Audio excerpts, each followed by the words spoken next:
Welcome to our channel मैची एक्स। मेरा नाम है राधिका शर्मा और आप सभी लोगों का बेटा मैं वेलकम करती हूँ हमारे अमेजिंग से प्लेटफॉर्म मैची एक्स पे। तो आज हम लोग एनसीईआरटी पढ़ने वाले हैं, बिल्कुल लाइन टू लाइन हम लोग एनसीईआरटी पढ़ेंगे और हम जो चैप्टर पढ़ने वाले हैं that is aldehyde ketones and carboxylic acid. तो बिल्कुल हम लोग इस चैप्टर को फिनिश करेंगे एंड इस चैप्टर में सबसे इंपॉर्टेंट बात यह है कि बहुत सारे नेमिंग रिएक्शंस भी हैं जहां से सवाल बनते हैं। नीट एग्जाम हो, चाहे जेई का पेपर हो, इवन हमारा बोर्ड का एग्जाम हो, तो क्वेश्चंस बहुत ही इजी होते हैं। जस्ट हम लोग को अगर एनसीईआरटी को अच्छे से गो थ्रू किया है, will be able to do that. और वैसे भी मैंने आपको पीवाईक्यू सीरीज में इस चैप्टर के क्वेश्चंस करवाए, वहां पे आपने देखा कि हर क्वेश्चन एनसीईआरटी से होता है। तो बेटा एनसीईआरटी को अच्छे से, बहुत पेशेंस के साथ, विदाउट एनी डिस्ट्रैक्शन मेरे साथ अब पढ़ना स्टार्ट करो। चलो, तो सबसे पहले बिल्कुल हम लोग स्टार्टिंग से बात करेंगे। यहाँ पर जैसे कि हम लोगों को यहाँ पर ये बताया गया है कि पहले आपने अल्कोहल्स के बारे में पढ़ा, जहाँ पे आपका कार्बन और ऑक्सीजन के बीच में सिंगल बॉन्ड था। कार्बन और ऑक्सीजन के बीच में सिंगल बॉन्ड था। I hope this is visible to you people. थोड़ा सा मैं इसको जूम करती हूँ। हो गया जूम, ठीक है जी। अब आप यहाँ पे देखो, लिखा गया है कि इस चैप्टर में आप कार्बन डबल बॉन्ड ओ के बारे में पढ़ोगे। कार्बन डबल बॉन्ड ओ के बारे में पढ़ोगे। Organic compounds containing carbon oxygen double bond are called carbonyl groups. Okay, तो हमारे पास कौन कौन से ऐसे पर्टिकुलर कंपाउंड्स होते हैं जिनके पास कार्बोनाइल ग्रुप होता है। तो अगर आप जरा सा इसे ध्यान से देखो, मैं इसे ऊपर करती हूँ। हमारे पास ऐसे कौन कौन से पर्टिकुलर फंक्शनल ग्रुप्स हैं जहां कार्बोनाइल ग्रुप होता है। एल्डिहाइड, देखो एल्डिहाइड RCOOH, अगर एक H है साइड में वो क्या होता है, एल्डिहाइड होता है। अगर C डबल बॉन्ड O के अगल में भी R, बगल में भी R, मतलब अगल में भी कार्बन बगल में भी कार्बन, तो वो कहलाएगा कीटोन। अगर आपके पास कार्बोनाइल के एक साइड पे OH आ जाए तो उसे बेटा हम क्या कहते हैं, कार्बोक्सिलिक एसिड। और यहाँ अगर मैं एक साइड पे हेलोजन लगा दूं तो उसे कहा जाता है एसाइल हेलाइड। और अगर एक साइड पे NH2 लगा दूं तो उसे क्या कहा जाता है, एमाइड कहा जाता है। तो यहाँ तक हमें वैसे पता भी रहता है क्योंकि हमने नॉमेनक्लेचर भी पढ़ा होता है, बट स्टिल हमारी एनसीईआरटी में गिवन है, हम चीजें नहीं छोड़ेंगे। नेक्स्ट आप देखो एस्टर्स, अगर कार्बोनिल के बगल में OR जुड़ा हो तो उसे एस्टर कहते हैं। अगर आपके RCO डबल बॉन्ड के साइड में OCOR ग्रुप हो तो उसे एसिड एनहाइड्राइड हम कहते हैं। हमें पता है मैम, कार्बोक्सिलिक एसिड में से पानी जब निकलता है तो वो जुड़ते हैं और एनहाइड्राइड का फॉर्मेशन होता है। चलिए अब देखो, इस चैप्टर में कुछ कॉमन नाम हमको गिवन है। कई बार ना बेटा कॉमन नाम से एग्जाम में क्वेश्चन आ जाता है, आपको क्वेश्चन आता होता है लेकिन आपको उस पर्टिकुलर कंपाउंड का नाम ही पता नहीं चलता है। तो हमारे लिए इम्पोर्टेंट ये है कि हम लोग जो नाम है, कॉमन नेम्स है, आयुपैक नेम्स तो आप कर लोगे, नॉमेनक्लेचर पढ़ते हो, लेकिन कॉमन नेम्स भी हमको याद रखने हैं। तो जो जो बेटा एनसीईआरटी में कॉमन नेम्स दिए हैं वही याद रखने हैं, उसके अलावा कुछ और नाम हमको याद नहीं रखने हैं। तो बोला गया देखो कि एल्डिहाइड कीटोन्स जो होते हैं, कार्बोक्सिलिक एसिड जो है, ये वाइड स्प्रेड है प्लांट और एनिमल किंगडम में। इनका इंपॉर्टेंट रोल बहुत सारी बायोकेमिकल प्रोसेसेस में होता है और ये फ्रेग्रेंस और फ्लेवर ऐड करते हैं नेचर में। जैसे कि ये कंपाउंड है वेनिलीन, ये कहाँ से एक्सट्रैक्ट किया गया है, वेनिला बीन से, है ना। वेनिला एसेंस आप लोगों को पता ही है। सैलिसल्डिहाइड फ्रॉम मीडो स्वीट, सिनेमेल्डिहाइड सिनेमन दालचीनी से एक्सट्रैक्ट होता है। तो वेनिलीन का स्ट्रक्चर देख लो, CHO, बेंजीन रिंग के ऊपर CHO, OH group, OCH3 group. और सैलिसल्डिहाइड तो यार तुमने रीमर टीमन रिएक्शन में भी याद किया ही हुआ है। CHO के ऑर्थो पोजीशन पे OH ग्रुप अगर होता है उसे सैलिसल्डिहाइड कहते हैं। ये और बेटा ध्यान में रख लो, सिनेमेल्डिहाइड कैसे है, सिनेमेल्डिहाइड CH डबल बॉन्ड CHO और यहाँ जुड़ा होगा तुम्हारा फिनाइल रिंग, इसे हम क्या बोलेंगे, सिनेमेल्डिहाइड। सिनेमेल्डिहाइड। तो ये कुछ तुम्हें कॉमन नाम है जो पता होने चाहिए, जो एनसीईआरटी में गिवन है। अब देखो, जो कॉमन नाम होते हैं ना उनको हम कैसे लिखते हैं, जो हमारे ट्रिवियल नेम्स हैं, जैसे मान लो मेरा ये फंक्शनल ग्रुप है CHO, इसके बगल में कोई कार्बन चेन है और अगर उस पे मान लो कुछ सब्स्टिट्यूएंट्स लगे होंगे, तो ये जो कार्बन, ये जो मेरा फंक्शनल ग्रुप है, इसके साथ वाले कार्बन को अल्फा बोलते हैं, इसे बीटा बोलते हैं और इसे गामा बोलते हैं। इस तरह से अगर मान लो अल्फा पे कोई ग्रुप जुड़ा है तो मैं बोल दूंगी अल्फा, जो भी है मान लो अल्फा मिथाइल, और फिर हम आगे नेमिंग करेंगे। ठीक है जी। तो एक कार्बन वाले का कॉमन नेम क्या होता है बेटा? एक कार्बन वाले का कॉमन नेम होता है फॉर्मेल्डिहाइड। आगे दिया है, मैं आगे ही तुम्हें बता देती हूँ। 2 होता है तो एसिटाल्डिहाइड, 3 होता है तो प्रोपिनल्डिहाइड, और 4 होता है तो ब्यूटाल्डिहाइड, 5 होता है तो वेलाल्डिहाइड। ये आगे लिखे, मैं आगे बताती हूँ लिख के। चलो, अब हमारे पास बोला गया कि कुछ कुछ नॉमेनक्लेचर है, कॉमन नाम है जो याद रखो। तो मैं इसे ऊपर करती हूँ और तुम्हें यहाँ पर थोड़ा सा तुम गौर फरमाओगे अगर। टेढ़ा क्यों हो रहा है? चलो ठीक है।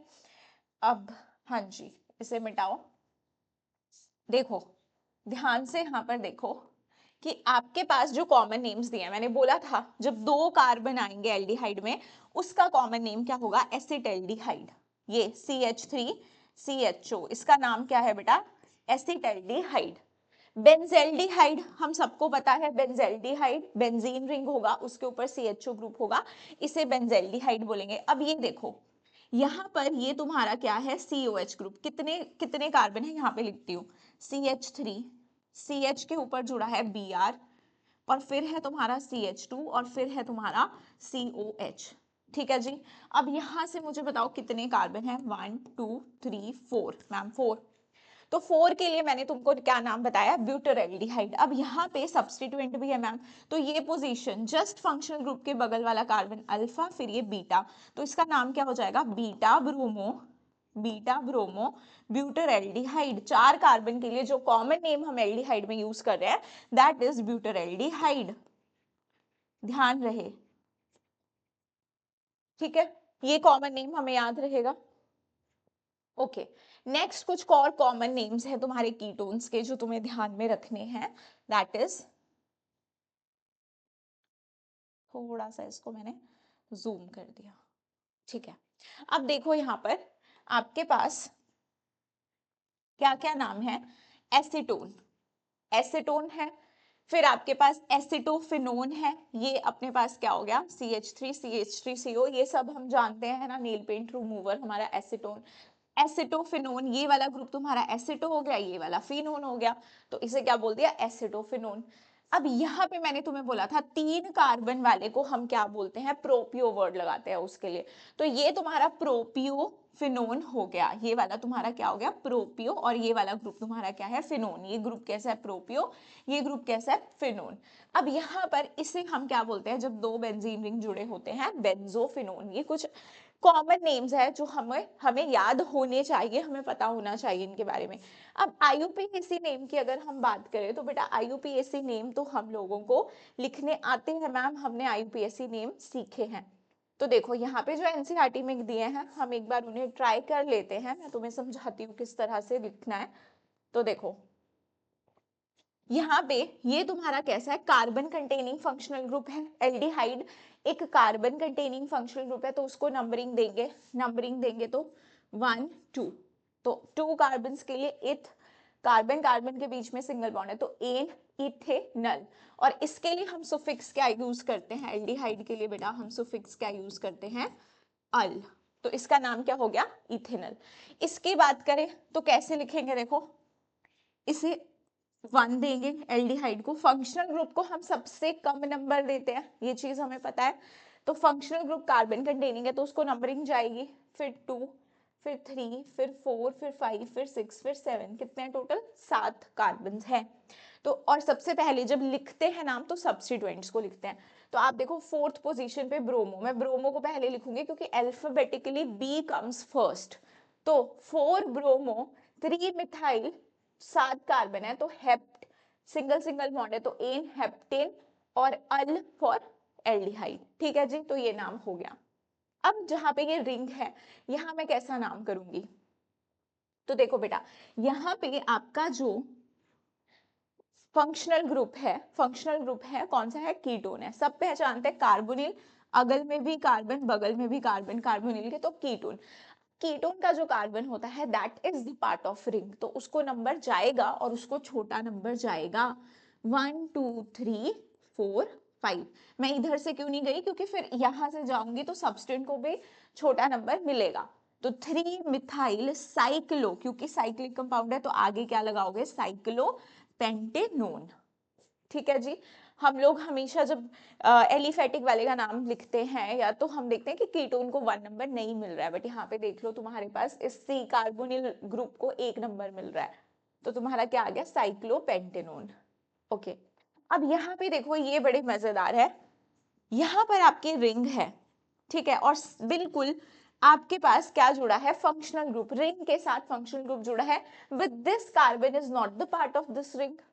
आप क्या करोगे, जिस पर्टिकुलर पोजीशन पे आपका फंक्शनल ग्रुप जुड़ा है उस कार्बन को आप छोटा नंबर दोगे, तो यहां से नंबरिंग होगी 1 2 3 4 5 6। जब भी आपके फंक्शनल ग्रुप को, प्रिंसिपल फंक्शनल ग्रुप को नंबर नहीं दिया जाता, उसके लिए हम, और वो कार्बन कंटेनिंग है, उसके लिए हम एक स्पेशल सुफिक्स यूज करते हैं। अब एल्डिहाइड के लिए बेटा जो स्पेशल सुफिक्स यूज किया जाता है वो होता है हमारा carb aldehyde, carb aldehyde. This is the special suffix use for aldehyde. समझ रहे हो ना बात? ओके चलो, तो ये हो गया तुम्हारा साइक्लोहेक्सेन, और फिर क्या लिख दोगे तुम, कार्ब एल्डिहाइड। स्पेशल सुफिक्स से डिनोट करोगे जब भी तुम उसको नंबर नहीं दे रहे हो, चाहे इसकी जगह कार्बोक्सिलिक एसिड होता तो भी हम उसका स्पेशल सुफिक्स देते, फिर आ जाता साइक्लोहेक्सेन कार्बोक्सिलिक एसिड। चलिए अगला तो तुम सिंपल कर लोगे है ना, 1 2 3 4 5, तो क्या हो गया, पेंट 2 इन अल, 2 पे डबल बॉन्ड, फर्स्ट पे तुम्हारा फंक्शनल ग्रुप। यहाँ पे इसका नाम देखो, ये तुम्हारा कैसा ग्रुप है भाई, फंक्शनल ग्रुप है। अब हम क्या करेंगे, इस तरफ तुम्हारी बेंजीन रिंग लगी है, जब ये एज अ सब्स्टिट्यूएंट काम करती है इसको हम फिनाइल बोलते हैं। बेंजीन जब एज अ सब्स्टिट्यूएंट होती है तो उसका नाम क्या होता है, फिनाइल। आप छोटा नंबर अपने फंक्शनल ग्रुप को दोगे 1 2 3, तो 1 पे आपका क्या है, फिनाइल, और फिर ये 3 कार्बन है तो प्रोपेन, और फर्स्ट पोजीशन पे ही फंक्शनल ग्रुप है तो 1 ओन। आगे आपका कीटोन का नाम 1 फिनाइल प्रोपेन 1 ओन।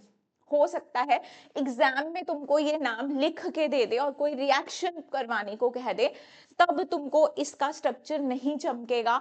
तो अभी अगर एनसीईआरटी में जितने भी तुमको ऐसे कॉमन स्ट्रक्चर्स दे रखे हैं बेटा, प्लीज उनको ध्यान से पढ़ के जाना। चलिए जी, नेक्स्ट हम बात करते हैं। नेक्स्ट इसमें देखो आपके पास, आप क्या दोगे, नंबर दोगे इसे, ठीक है। एल्डिहाइड और कार्बोक्सिलिक एसिड में प्रायोरिटी, एल्डिहाइड और कीटोन में प्रायोरिटी होती है हमारी एल्डिहाइड की। तो aldehyde will work here as a functional group. जब आपके दो फंक्शनल ग्रुप दिए होते हैं तो आपको प्रायोरिटी ऑर्डर देखना होता है, एक आपको प्रायोरिटी टेबल बनाया था। तो फंक्शनल ग्रुप हमारा क्या है, एल्डिहाइड।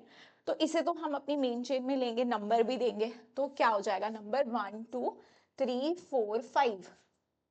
अब ये तुम्हारा जो कीटोन है, now this is a substituent, तो जब ये सब्स्टिट्यूएंट की तरह काम करता है तो इसके लिए हम यूज करते हैं ऑक्सो।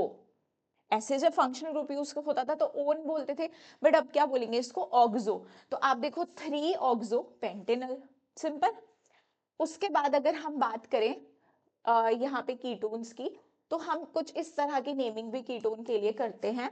जैसे मान लो कॉमन नेम, जैसे मुझे इसका नाम लिखना है, मुझे इसका नाम लिखना है, तो मैं क्या नाम लिख सकती हूँ इसका, इसको मैं डाईमिथाइल कीटोन भी बोल सकती हूँ, डाईमिथाइल कीटोन। वैसे तो आप इसको अगर आयुपैक नेम लिखोगे तो आप क्या लिख दोगे, इसका नाम प्रोपेनोन, ठीक है जी। लेकिन मैं इसे डाईमिथाइल कीटोन या एसीटोन भी बोल सकती हूँ। अब आपको क्या दे रखा है यहाँ पर, अच्छा अभी तो आयुपैक नेम ही लिखा है, ये वाले पे बाद में आएंगे। अब इसका नाम लिखो, आयुपैक नेम अगर आपको लिखना है, फिर मैं इसी का आपसे पूछ लूंगी कि इस फॉर्म में कैसा नाम लिख सकते हैं। जरा सोचो तुम, इसका नाम क्या होगा। हाँ जी, अब कहीं से भी तुम नंबरिंग दो, इसको तो 3 ही नंबर मिलना है, चाहे यहाँ से दो चाहे यहाँ से दो, तो कोई कंपटीशन वाली बात यहाँ पर नहीं है। तो 1 2 3 4 5, तो आप देखो 2 और 4 पे तुम्हारा सब्स्टिट्यूएंट है, तो आप क्या बोलोगे 2 4 dimethyl dimethyl pentane pentane 3 own. ठीक है जी, हाँ जी, तो इस तरह से आपका नाम हो गया। अब ये ग्रुप मुझे बताओ क्या है, आइसोप्रोपाइल ग्रुप है ना ये, आइसोप्रोपाइल ग्रुप। तो क्या मैं इसका नाम कॉमन नेम ऐसे भी लिख सकती हूँ, डाई आइसोप्रोपाइल आइसोप्रोपाइल कीटोन, ऐसे भी तो लिखा जा सकता है ना। आपको पता होना चाहिए कि इस ग्रुप को बेटा हम क्या बोलते हैं, CH3 ग्रुप को हम क्या बोलते हैं, this is your iso group. ये आइसो ग्रुप होता है जब एक CH पे दो मिथाइल ग्रुप्स लगे होते हैं। अगर मैं CH पे CH3 और इसकी जगह C2H5 कर दूं या CH3CH2 कर दूं, अब इसे आइसोप्रोपाइल, इसे मैं आइसो ग्रुप नहीं बोल सकती। आइसो के लिए CH के ऊपर 2 CH3 होना जरूरी है, डिग्री चाहे इस कार्बन की भी 2 है, बट फिर हम चेक करेंगे डिग्री, इसकी डिग्री क्या हो जाएगी बेटा, सेकेंडरी। तो इसे हम क्या बोलेंगे, मान लो मैंने OH लगा दिया यहाँ पे, तो ये तुम्हारा सेकेंडरी प्रोपाइल अल्कोहल हो गया, इस तरह से है ना। ये वाला ग्रुप तुम्हारा सेकेंडरी हो गया, आगे एक और कार्बन होता तो टर्शरी हो जाता, इस तरह से कॉमन नेम। अच्छा, अब तुम्हारे पास इसका नाम तो आराम से लिख लोगे, इसको हम क्या बोलते थे, इसको हम बेंजाइल्डिहाइड बोलते थे। जब बेंजीन रिंग के ऊपर CH होता था उसको हम बेंजाइल्डिहाइड बोलते थे। तो मैं क्या बोल सकती हूँ, अगर मैं नंबर करूँ 1 2 3 4, 4 नाइट्रो बेंजाइल्डिहाइड, इस तरह से भी नाम लिख सकते हैं, या फिर हम एक और नाम लिख सकते हैं 4 नाइट्रो बेंजीन कार्बेल्डिहाइड, दोनों ही सही है। बेंजाइल्डिहाइड बहुत कॉमनली यूज होता है, तो हम इसे यूज करते हैं अपने नॉमेनक्लेचर में। अब इसका नाम लिखो, यहाँ देखो ये CHO ये CHO ये CHO, अगर तुम्हें यहाँ पे नहीं दिख रहा हो तो मैं तुम्हें यहाँ बना के बता दूं, CH2 CH CH2 CHO CHO CHO। अब तीन मुझे क्या दे रखे हैं, फंक्शनल ग्रुप दे रखे हैं, है ना, दो तीनों ही सेम है, प्रिंसिपल फंक्शन ग्रुप है। मैं इसको नंबर दूंगी तो ये छूट जाएगा, यहाँ से नंबरिंग करूंगी या इधर जाऊंगी तो ये छूट जाएगा, मतलब 1 2 3 4 यहाँ चलेगी, या मान लो यहाँ ना जाके मैं यहाँ चलेगी, क्योंकि एक एंड से आप दूसरे एंड पे ही जाते हो, तो कोई ना कोई तो मेरा एल्डिहाइड छूटेगा ना बेटा। हम ऐसा नहीं कर सकते, इतनी पार्शियलिटी हम नहीं करते हैं। तो हम क्या करते हैं, फिर हम नहीं देते, हम बोलते हैं अगर हम किसी एक को छोड़ रहे हैं तो हम किसी को भी नहीं लेके जाएंगे, हम नंबरिंग नहीं देंगे, हम नंबरिंग ऐसे कर लेंगे 1 2 3, चाहे यहां से करो यहाँ से करो, एक ही बात है। अब क्योंकि आप इन्हें नंबर नहीं कर रहे हो तो आप इनके लिए क्या यूज करोगे, स्पेशल सुफिक्स। तो आपके पास 3 कार्बन है बेटा, 3 कार्बन के लिए क्या लिखते हो, प्रोपेन, सिंगल बॉन्ड है तो n, propane 1 2 3 tricarbaldehyde, तो ये बन गया इसका नाम। अब ये जो टेबल दी है ना एनसीईआरटी में, बड़े ही काम की टेबल है, बहुत काम की टेबल है। जेई मेन हो गया, नीट हो गया, इस टेबल से क्वेश्चन पूछे जाते हैं। ये टेबल मैंने चलो तुम्हारे लिए बड़ी कर दी। अब ध्यान से देखना है, यहाँ पर ध्यान से देखना। अब कोई और, आई थिंक रेड से विजिबल अच्छा होगा। तो ये कॉमन नेम, तुम्हें सारे कॉमन नेम पता होने चाहिए, कुछ तुम्हें पता होंगे, कुछ तुम्हारे लिए नए होंगे। जैसे HCHO, you know it is called formaldehyde, CH3CHO acetaldehyde. अच्छा, CH, ये तुम्हारे लिए मैंने क्या बोला है, जब 4 कार्बन आ जाए, ये CH हो गया, इसके ऊपर CH3 है, CH3 है, और ये CH है और CHO है। ये वाला ग्रुप क्या है बेटा, आइसोप्रोपाइल, चमका तुम्हें ये ग्रुप, ये तुम्हारा क्या ग्रुप है, आइसो ग्रुप है। अब आइसोप्रोपाइल मेरे मुंह से निकल जाता है, आइसो ग्रुप है। अब यहाँ पे 4 कार्बन है, गिनो कितने कार्बन है टोटल तुम्हारे पास। मैंने ज्यादा तो नहीं ड्रॉ कर दिए, मुझे लग रहा है ऐसे है, CHO। ठीक है, टोटल तुम्हारे पास कितने कार्बन है यहाँ पे, ये 1 2 और 2 यहाँ से 4 4 है। ठीक है जी, 1 2 3 4। अब कितने कार्बन है तो उसके लिए क्या यूज करते हैं हम, ब्यूटाइल्डिहाइड। कॉमन नाम में ब्यूटाइल्डिहाइड, आयुपैक नेम में तो हम अपना नॉर्मल ब्यूटेनल बोल देंगे, लेकिन यहाँ कॉमन नेम में ब्यूटाइल्डिहाइड कहते हैं। तो तुम्हारे पास ये क्या आ जाएगा, आइसोप्रोपाइल। जब भी आप आइसो ग्रुप यूज करते हो, सॉरी फिर प्रोपाइल बोल दिया मैंने, आइसो ब्यूटाइल्डिहाइड, आइसो ब्यूटाइल्डिहाइड। ठीक है जी, ये नाम हो जाएगा इसका। देखो आइसोब्यूटाइल्डिहाइड, और कॉमन नेम आयुपैक नेम तो तुम लिख लोगे, मैं आयुपैक नहीं बता रही हूँ, कॉमन तुम्हें याद कराने की कोशिश कर रही हूँ, क्योंकि कॉमन नेम्स हमको याद नहीं रहते हैं, ट्रस्ट मी। अब अगला वाला तुम्हारा क्या आ गया, इसका नाम कैसे लिखोगे तुम, ये तुम्हारा 1 नंबर जाएगा, है ना, 1, फिर 2, फिर 3, फिर 4, फिर 5, फिर 6। लेकिन मैंने बोला था जब आप कॉमन लिखते हो तो आप अल्फा बीटा गामा करके सब्स्टिट्यूएंट को डिनोट करते हो। तो ये तो तुम्हारा फंक्शनल ग्रुप है, इसके बगल वाला कार्बन अल्फा, ये बीटा, ये गामा। और तुम पता क्या गलती करते हो, तुम CHO को अल्फा दे देते हो पोजीशन। तो ध्यान रखो कि अल्फा तुम्हारा किसे जाएगा, CHO के बगल वाला जो कार्बन होगा उसे अल्फा बोलोगे। तो ये बीटा, ये अल्फा, सॉरी ये गामा। तो तुम्हारा गामा पे मिथाइल अटैच है, गामा मिथाइल साइक्लोहेक्सेन कार्बेल्डिहाइड, ये आ जाएगा तुम्हारा कॉमन नेम। अगला वाला देखो, याद रखो, CH3CHO CH3CHO। तो तुम्हारे पास अल्फा पोजीशन पे इस बार क्या है, मिथॉक्सी ग्रुप। तो अल्फा मिथॉक्सी मैंने बोला था 3 कार्बन होते हैं, तो हम यूज करते हैं प्रोपियोन, प्रोपियो वर्ड यूज करते हैं, प्रोपियो एल्डिहाइड, प्रोपियोन एल्डिहाइड, प्रोपियोन वर्ड यूज करते हैं, प्रोपियोनोल्डिहाइड। अजीब सी प्रोनाउंसिएशन है, मुझे नहीं पता, कुछ लोग इसको प्रोपायोन भी बोल देते हैं, बट दिस इज वैसे प्रोपियोन। ठीक है, प्रोपियोन होता है वैसे तो, प्रोपियोन एल्डिहाइड जितना मैंने सुना है। चलो ये हो गया तुम्हारा, अगर तीन कार्बन है। अब अगर 4 कार्बन आ जाते हैं तुम्हारे पास, तो तुम क्या यूज करते हो, 4 कार्बन वाला ब्यूटाइल्डिहाइड। 4 वाला हो गया, 5 वाला देखो, 1 2 3 4 5, वेलरेल्डिहाइड। 5 कार्बन वाले एल्डिहाइड को वेलरेल्डिहाइड बोला जाता है। और ये याद रख लो बेटा, एक्रोलीन, एक्रोलीन, सिनेमेल्डिहाइड भी याद रह जाएगा, अगर नीचे फिनाइल ग्रुप लगा होता तो सिनेमेल्डिहाइड। ये देखो, ये तो याद रह जाएगा क्योंकि इसका नाम तुम्हें याद है, थैलिक एसिड का नाम तुमको याद है, तो तुम्हें क्या थैलेल्डिहाइड याद रह जाएगा। अगर मैं COH की जगह CHO ग्रुप कर दूं तो थैलेल्डिहाइड बन गया। फिर ये वाला भी सही है, ये तुम्हारा क्या है, बेंजेल्डिहाइड, तो मेटा पे लगा है ब्रोमो, तो मेटा ब्रोमो बेंजेल्डिहाइड। कीटोन्स का देख लो, यहाँ पर अगर मैं बात करूं तो ये तुम्हारा मिथाइल है, बीच में CO है, इस साइड तुम्हारा प्रोपाइल है, तो मिथाइल एंड प्रोपाइल कीटोन। यहाँ पे तुम्हारे पास क्या है, 2 आइसो ग्रुप लगे हैं, जो मैंने तुम्हें यहाँ पे लिख के बताया ऐसे। ये तुम्हारा क्या है, डाई आइसोप्रोपाइल कीटोन, ये इसका कॉमन नेम है, ये इसका कॉमन नेम है। अब यहाँ पे ये वाला देख लो, ये भी तुम लिख लोगे अल्फा मिथॉक्सी, क्योंकि ये अल्फा पोजीशन है, अल्फा मिथॉक्सी साइक्लोहेक्सेनोन। नीचे वाला देखो, ये एग्जाम में आया है, मेसिटाइल ऑक्साइड, जेई के एग्जाम में आया, तो नीट में भी बेटा तुमको वो पूछ सकते हैं। तो तुम देखो मेसिटाइल ऑक्साइड, मैं तुम्हें यहाँ पे बना के बताती हूँ, CH3 twice, C double bond C, HCO CH3। अब मैं तुम्हें बताती हूँ मैंने इसको कैसे याद रखा है। ये है तुम्हारा मेसिटाइल ऑक्साइड, ठीक है, नाम से क्वेश्चन आया था जेई के एग्जाम में। जब आप दो एसीटोन का, जब आप दो एसीटोन मॉलिक्यूल लेते हो, उनका एल्डोल कंडेंसेशन कराते हो ना बेटा, तब मेसिटाइल ऑक्साइड बनता है। तो मैंने इसको ये रखा है कि ये 2 कीटोन, कौन से 2 एसीटोन, कीटोन कोई भी नहीं, 2 एसीटोन का ACP है मेसिटाइल ऑक्साइड। देखो जरा यही बनेगा, अगर मैं इसको थोड़ा खोल के लिख देती हूँ, CH3 और यहाँ पे इसे भी थोड़ा खोल के लिखती हूँ, तब तुमको चमकेगा,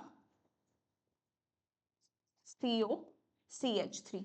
अब देखो ये बनाया मैंने, हम कैसे लिखते थे मैंने शॉर्ट फॉर्म में तुम्हें बताया, आगे भी बताऊंगी, एल्डोल प्रोडक्ट लिखना, ACP लिखना ऐसे। और जब मैं इसका, एक का मुझे O चाहिए होता है, एक का मुझे क्या चाहिए होता है, H2, तो ये कुछ इस तरह से लिख दिया मैंने, दोनों एसीटोन को लिखा, दोनों ही एसीटोन है, देखो बेटा दोनों ही एसीटोन है, और पानी निकाल दिया, यही तो बन गया तुम्हारा एल्डोल कंडेंसेशन प्रोडक्ट।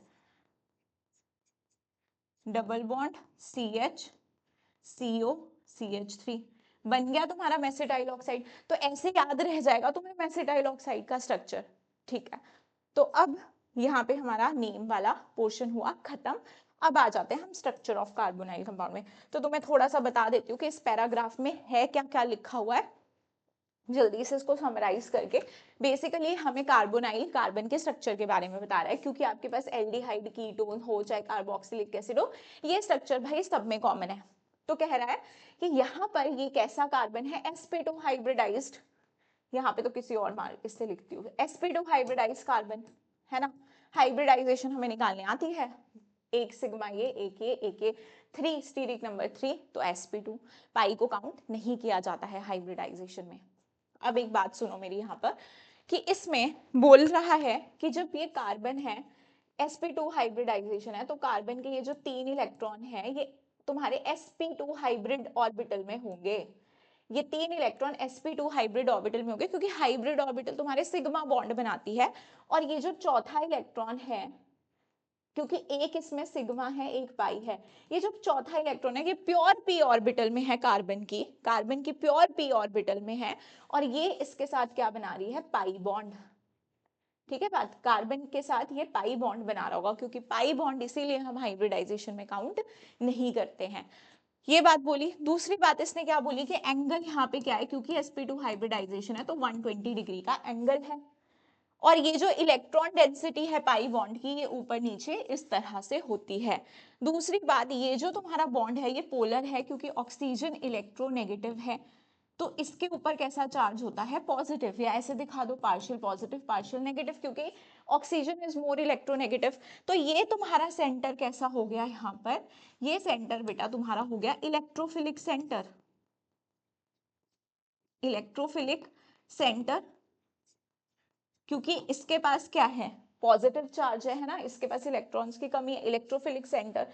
ये तुम्हारा हो गया न्यूक्लियोफिलिक सेंटर, इसके पास क्या है, इलेक्ट्रॉन्स हैं, तो इसे हम लुईस एसिड भी बोल देते हैं। लुईस एसिड, लुईस एसिड क्या होता है, जो इलेक्ट्रॉन एक्सेप्ट कर ले। लुईस बेस क्या होता है, जिसके पास होते हैं इलेक्ट्रॉन देने के लिए, तो इसे हम लुईस बेस बोल देते हैं। तो ये सबसे इंपॉर्टेंट बात है कि यहाँ पे तुम्हारी पोलैरिटी डेवलप हो जाती है, क्योंकि जब हम रिएक्शंस पढ़ेंगे तो हमें ये चीज क्लियर होनी चाहिए। तो ये कुछ बातें यहाँ पर स्ट्रक्चर के बारे में लिखी हैं। Carbon double bond is polarized due to higher electronegativity of oxygen relative to carbon. Hence, carbonyl carbon is electrophile, Lewis acid, and carbonyl oxygen nucleophile is Lewis base. जो मैंने यहाँ पे चीजें तुम्हें समराइज करवा के लिख दी, ये सारी चीजें यहाँ पे क्या लिखी हैं इस पर्टिकुलर पैराग्राफ में। अब ये जो क्वेश्चंस दिए हैं यहाँ पर, तुम क्या करोगे, ट्राई करोगे इन क्वेश्चंस को करने की। नो चलो देखो, यहां पर ये मैंने तुम्हें समराइज करा दिया। ये जो कुछ स्ट्रक्चर्स हैं इनको तुम बनाने की कोशिश करोगे। जैसे मैं तुम्हें बोलूं कि ये डाइसेक ब्यूटाइल कीटोन बना दो, डाइसेक ब्यूटाइल कीटोन बना दो, ठीक है। एक आध मैं देख लेती हूँ बना के, बाकी तुम इसको प्रैक्टिस करो, ठीक है। अब हमें क्या बनाना है, ब्यूटाइल कीटोन, डाइसेक ब्यूटाइल, तो ये तुम्हारा C डबल बॉन्ड आ गया भाई। अब सेकेंडरी ग्रुप मैंने कब बोला था, मैंने बोला था ये तो तुम्हारा आइसोप्रोपाइल ग्रुप हो गया, ये तो तुम्हारा आइसोप्रोपाइल ग्रुप हो गया ना। अगर तुम इसके साथ ऐसे ऐसे लगा दोगे, आइसोप्रोपाइल ऐसे लगा दोगे तो आइसोप्रोपाइल हो जाएगा। मैंने बोला था कि सेकेंडरी कब बनता है तुम्हारा, सेकेंडरी ग्रुप तुम्हारा कब बनता है, या तो तुम ऐसे कर लो, इसके साथ CH2 CH3 कर लो, इस तरह से कर लो, तो तुम्हारे पास ये कार्बन कैसा हो जाएगा, ये कार्बन हो जाएगा तुम्हारा सेकेंडरी कार्बन, ठीक है जी। ये कार्बन हमारा कैसा हो गया, सेकेंडरी कार्बन हो गया। तो इस तरफ भी क्या कर दो, इसी तरह से कर दो, CH2 CH3, तो इसे क्या बोल दोगे तुम, ये ग्रुप कैसा हो गया तुम्हारा, सेकेंडरी ब्यूटाइल ग्रुप हो गया, ठीक है। तो यहाँ भी सेकेंडरी ब्यूटाइल ग्रुप, तो क्या बोल दोगे, डाई सेकेंडरी ब्यूटाइल कीटोन बोल दोगे इसको, ठीक है जी। देखो नेक्स्ट, नेक्स्ट हम लोग कैसे करेंगे, नेक्स्ट वाला स्ट्रक्चर कोई भी बना लो, 4 ऑक्सोपेंटेनल भी बना लोगे तुम लोग, ठीक है। 4 ऑक्सोपेंटेनल बना लो, 4 फ्लोरो एसिटोफिनोन बना लो, ये सारे स्ट्रक्चर्स अभी अभी हमने जैसे किए उसी तरह के हैं, तो ये ट्राई कर लेना। मेरे को लगा था इस तरह का कुछ तुमसे नहीं बनेगा, तो मैंने तुम्हें एक ट्राई करवा दिया। अब अगला देखो, अगला आ जाओ इंपॉर्टेंट पॉइंट पे हमारे पास। अब हम पहुंच गए हैं अपना MOP पे, मेथड ऑफ प्रेपरेशंस पे। तो मैं इसको थोड़ा ऊपर कर देती हूँ, मेथड्स ऑफ प्रेपरेशन पे यहां तक कर देती हूँ। आई थिंक सबको विजिबल होगा। तो देखो बेटा, मेथड ऑफ प्रिपरेशन की अगर हम बात करें तो सबसे पहला जो मेथड ऑफ प्रिपरेशन हमको एनसीईआरटी में दिया है वो तो तुम्हें बोल दिया है भाई, तुम यूनिट 7 में जाकर देख लो, यूनिट 7 में जाके देख लो, लेकिन हम यही देख लेंगे, ठीक है, हम यही देख लेंगे। इसी चैप्टर में बोला गया है कि this method is suitable for volatile alcohols, volatile alcohols जो जल्दी से वेपराइज हो जाए उनके लिए सूटेबल मेथड है and is industrial application. In this method, alcohol vapors are passed over heavy metals like Ag or copper. Primary and secondary alcohols give aldehyde and ketones. तो बेटा अगर मैं प्राइमरी अल्कोहल ले लूं, अगर मैं प्राइमरी अल्कोहल ले लूं, ये मेरा क्या हो गया तुम्हारे पास प्राइमरी अल्कोहल, और कॉपर या फिर Ag ले लूं और हीट कर दूं तो हाइड्रोजन निकलेगा, एक हाइड्रोजन यहां से, एक हाइड्रोजन यहां से, तो वैलेंसी फ्री हो गई तो डबल बॉन्ड बन जाएगा। तो यहां से मेरे पास क्या बन जाएगा, एल्डिहाइड। इसे ऐसे भी लिख सकते हो, ऐसे भी लिख सकते हो तुम, ठीक है जी, एल्डिहाइड बन जाएगा। अगर मैं ले लूं यहां पर अपना 2 डिग्री कीटोन, मतलब मैंने यहां पे ले लिया, सॉरी एल्कोहल, अगर मैंने यहां पर ले लिया कुछ इस तरह से, तो ये तुम्हारे पास क्या हो गया 2 डिग्री और यहाँ पर OH। अब यहां से भी स्कोप है, या मैं इस R को भी CH3 लिख दूं तो तुम्हें ज्यादा, चलो इसे R ही रहने दो, यहां से हाइड्रोजन, यहां से एक हाइड्रोजन, तो तुम्हारे पास क्या बन जाएगा कीटोन। तो यहाँ पे क्या बन जाएगा तुम्हारे पास कीटोन बन जाएगा, या इस ग्रुप को भी मैं R लिख देती हूँ, ऐसे मुझे ये अच्छा नहीं लग रहा है, इसे R लिख देती हूँ, ये तुम्हारे पास क्या बन गया कीटोन बन गया।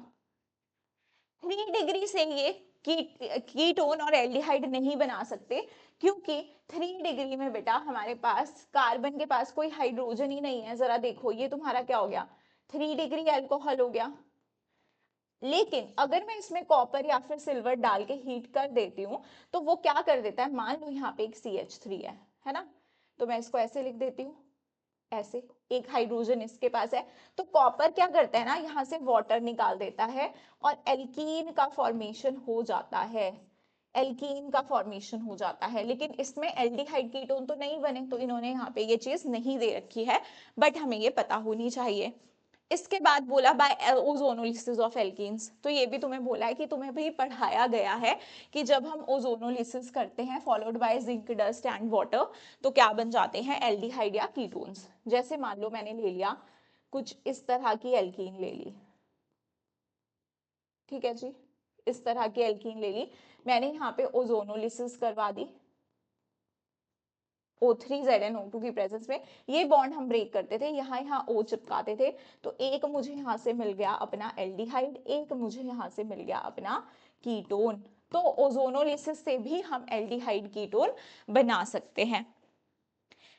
नेक्स्ट नेक्स्ट देखो हमारे पास क्या आ गया, from by hydration of alkynes, Kucherov method, ये भी तुमने पढ़ रखा है, इसीलिए इन्होंने रेफर कर दिया है कि यूनिट 9 में जाओ 11th क्लास में और वहां देखो, लेकिन हम यही देखेंगे। तो कुचरोव रिएक्शन में हम एल्काइंस पे क्या कराते हैं, बेसिकली वाटर का एडिशन करा देते हैं H2SO4 और साथ में HgSO4 लेते हैं। बट हमें क्या याद रखना है कि हमें वाटर का एडिशन कराना है, तो अगर मैं ये बॉन्ड तोड़ू, ठीक है, तो पॉजिटिव आएगा कौन से कार्बन पे, इस पे, क्योंकि इस पे ज्यादा स्टेबल होगा। तो जिस पे पॉजिटिव स्टेबल है वाटर का, वाटर में से तुम देखो H+ और एक OH नेगेटिव आयन होगा, ठीक है, वाटर का, वाटर में से एक H+ एक OH नेगेटिव आयन होगा, तो तुम OH नेगेटिव आयन को इस पे नेगेटिव होगा, तो OH को कहाँ भेजोगे पॉजिटिव पे, पॉजिटिव को कहाँ भेजोगे नेगेटिव पे, तो क्या बन जाएगा CH3 और इस पे लगा दो OH, ये तरीका है करने का। और फिर तुम्हारे पास क्या बन जाएगा CH2, क्या बन गया इनोल, तो ऑटोमेराइजेशन हो जाएगी, तो क्या बन जाएगा CH3, ये H इधर चला जाएगा, ये बॉन्ड इधर, तो CO CH3, तो तुम्हारा बन गया कीटोन। अगर तुम ये वाली एल्काइन ले लोगे तो तुम्हारा क्या बन जाएगा भाई, कुछ रोस रिएक्शन करवा दोगे तो तुम्हारा यहां से एसिटाल्डिहाइड बन जाएगा, ठीक है जी। तो ये भी एक मेथड ऑफ प्रिपरेशन है। फिर बड़ा ही फेमस रिएक्शन, भाई कितनी बार नीट में यहाँ से सवाल आ चुका है तुम्हारा, रोजनमंड रिडक्शन। रोजनमंड रिडक्शन को याद रख लो। यहाँ पे हम बेंजोइल क्लोराइड लेते हैं, बेंजोइल क्लोराइड में हम H2PdBaSO4, कैटेलिस्ट क्या है तुम्हारा, hydrogen palladium poison with BaSO4, इसे हम लेते हैं और हमारे पास बेंजेल्डिहाइड बन जाता है। दिस इज योर रोजनमंड रिडक्शन, ये सब बच्चों को याद होना चाहिए। Next is from nitriles and asters, इसे क्या कहते हैं, स्टीफेंस रिडक्शन। तो देखो अब RCN SnCl to HCl, reagent क्या है हमारा SnCl to HCl, और क्या ले रहे हैं हम लोग, नाइट्राइल साइनाइड्स। किस में चेंज होते हैं भाई, एल्डिहाइड में, हाइड्रोलिसिस भी करवाएंगे। बीच में कई बार वो पूछ लेता है कि इंटरमीडिएट क्या बनता है, तो तुम्हें पता होना चाहिए कि इमीन बनेगा पहले, RCN से तुम्हारा पहले इमीन बनेगा, क्योंकि आप SnCl2 डाल रहे हो, ये भी क्या है, रिड्यूस ही करेगा, हाइड्रोजन का एडिशन करा देगा, तो CH2NH। और जब भी आप हाइड्रोलिसिस करवाते हो ये बॉन्ड ब्रेक होता है और यहां से तुम्हारे पास बन जाता है इस तरह से, और यहाँ पे ये अलग कंपाउंड निकल जाएगा। मेन हमारे पास क्या बन गया है, यहाँ पर मैंने एक H एक्स्ट्रा लगा दिया, ठीक है जी। तो हमारे पास क्या बन गया, यहाँ से एल्डिहाइड बन गया, एल्डिहाइड बनते हैं, स्टीफन रिएक्शन इसे कहते हैं। अगला आपके एनसीईआरटी में जो दिया है वो दिया है डाइबल H, डाइबल H, डाइबल H हमको दे रखा है भाई। डाइबल H क्या होता है हमारा, die isobutyl aluminium hydride, die isobutyl aluminium hydride, ये क्या होता है, H नेगेटिव डोनर। ये भी क्या कराता है, रिडक्शन। ध्यान रहे आपके एनसीईआरटी में दिया है किस किस के रिडक्शन करवाता है, एक तो नाइट्राइल्स की, दूसरा एस्टर्स की। ये प्लीज नोट कर लो आप कहीं पे कि तुम्हारा जो डाइबल H है वो किस किस की रिडक्शन कराता है, नाइट्राइल्स की और एस्टर्स की। डबल बॉन्ड को ये नहीं छेड़ता है, ये भी याद रखना। डबल बॉन्ड होगा तो जैसे यहाँ डबल बॉन्ड था, इसने सिर्फ नाइट्राइल की रिडक्शन कराई, डबल बॉन्ड को एज इट इज रहने दिया। तो ऐसा एग्जाम्पल पूछ सकता है और फिर एग्जाम में हम बैठ के कंफ्यूज होते हैं, यार कहीं डबल बॉन्ड को तो नहीं रिड्यूस करता था। तो एनसीईआरटी ने यहाँ पे एग्जाम्पल ले रखा है आपका। उसके बाद है आपका फ्रॉम हाइड्रोकार्बन, हाइड्रोकार्बन से हम कैसे कर सकते हैं, तो देखो यहाँ पर आपको बहुत अच्छे मेथड्स दिए हैं और यहाँ से सवाल पक्का आता है। नेक्स्ट पेज पे है, नेक्स्ट पेज पे डायरेक्टली चलते हैं। इस पर्टिकुलर रिएक्शन को यार पता नहीं कितनी बार एग्जामिनर पूछ चुका है, दैट इज योर इटार्ड्स रिएक्शन, ठीक है। इटार्ड्स रिएक्शन को एग्जामिनर बहुत बार एग्जाम में पूछ चुका है, तो ये रिएक्शन तुम लोग बाय हार्ट लर्न कर लो। टॉलविन, हम लोग क्या लेते हैं, टॉलिन, टॉलिन सबको पता होना चाहिए। टॉलिन क्या होती है, टॉलिन होती है हमारी ये ऐसे मिथाइल ग्रुप बेंजीन पे हम इसमें क्या डालते हैं, क्रोमाइल क्लोराइड, क्रोमाइल क्लोराइड डालेंगे, ठीक है जी, in presence of carbon disulphide, carbon disulphide की प्रेजेंस में। तो हमारे पास कुछ इस तरह का कॉम्प्लेक्स बनता है। आप देखो यहाँ पे CH3, दो कितने, 3 CH3 है, आप 2 को हटाओ और ऐसे CH लिखो, और ये जो 2 H आपने हटाए ब्रैकेट में 2 पुट कर दो, इतना पुट कर दो। फिर यहाँ पर क्या आ जाएगा तुम्हारे पास, OCRO HCl2 इस तरह से, और ये ट्वाइस, ऐसे खोल के भी लिख सकते हो, बट ये कॉम्प्लेक्स बनेगा। कई बार पूछ लेते हैं एग्जाम में कॉम्प्लेक्स भी, तो ध्यान रहे कि हमें ये कॉम्प्लेक्स का स्ट्रक्चर पता होना चाहिए। इसे क्रोमियम कॉम्प्लेक्स कहते हैं। फिर अपनी हाइड्रोलिसिस करवा के हमें यहाँ से क्या मिल जाता है, बेंजेल्डिहाइड, बेंजेल्डिहाइड। तो इस रिएक्शन को क्या बोलते हैं, Etard's reaction, very very famous reaction. और ऐसा ही एक मिलता जुलता रिएक्शन है जिसमें बेंजेल्डिहाइड बनते हैं, लेकिन वहां पर आपके पास क्रोमियम ऑक्साइड यूज होती है और साथ में तुम्हारा एनहाइड्राइड यूज होता है, एनहाइड्राइड यूज होता है। उसमें जो आपका कॉम्प्लेक्स बनेगा, अगर मैं यहाँ पर CrO3 और एनहाइड्राइड डाल दूं तो आपके पास जो कॉम्प्लेक्स बनेगा, फिर से तुमने क्या करना है कि 2 H हटाने हैं और इस तरह से लिख देना है OCO CH3 ट्वाइस, इस तरह से ये तुम्हारा कॉम्प्लेक्स बन गया। फिर तुम हाइड्रोलिसिस करवाओगे और बेंजल्डिहाइड तुम्हारा बन जाएगा। तो ये दो रिएक्शन हमें याद रखने हैं। फिर है तुम्हारा by side chain chlorination. Side chain chlorination में क्या होगा, ये जो तुम्हारा यहाँ पर CH3 है, इसमें 2 बार क्लोरीनेशन करवाओगे और CHCl2 बनेगा।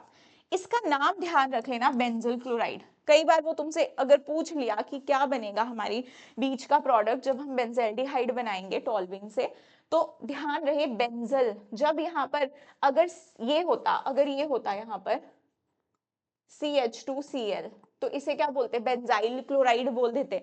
बट एक H है तो उसे क्या बोलोगे, बेंजल। और जब ये भी रिमूव कर देंगे, एक भी H नहीं होगा, तो बेंजो। तो ये ध्यान रखना, क्या पता वो तुम्हें नाम पूछ ले। उसके बाद है गेटरमैन कॉच रिएक्शन। ठीक है, इसमें भी बेंजाइल्डिहाइड बनता है। इसको पता कैसे याद रख सकते हो, कॉच।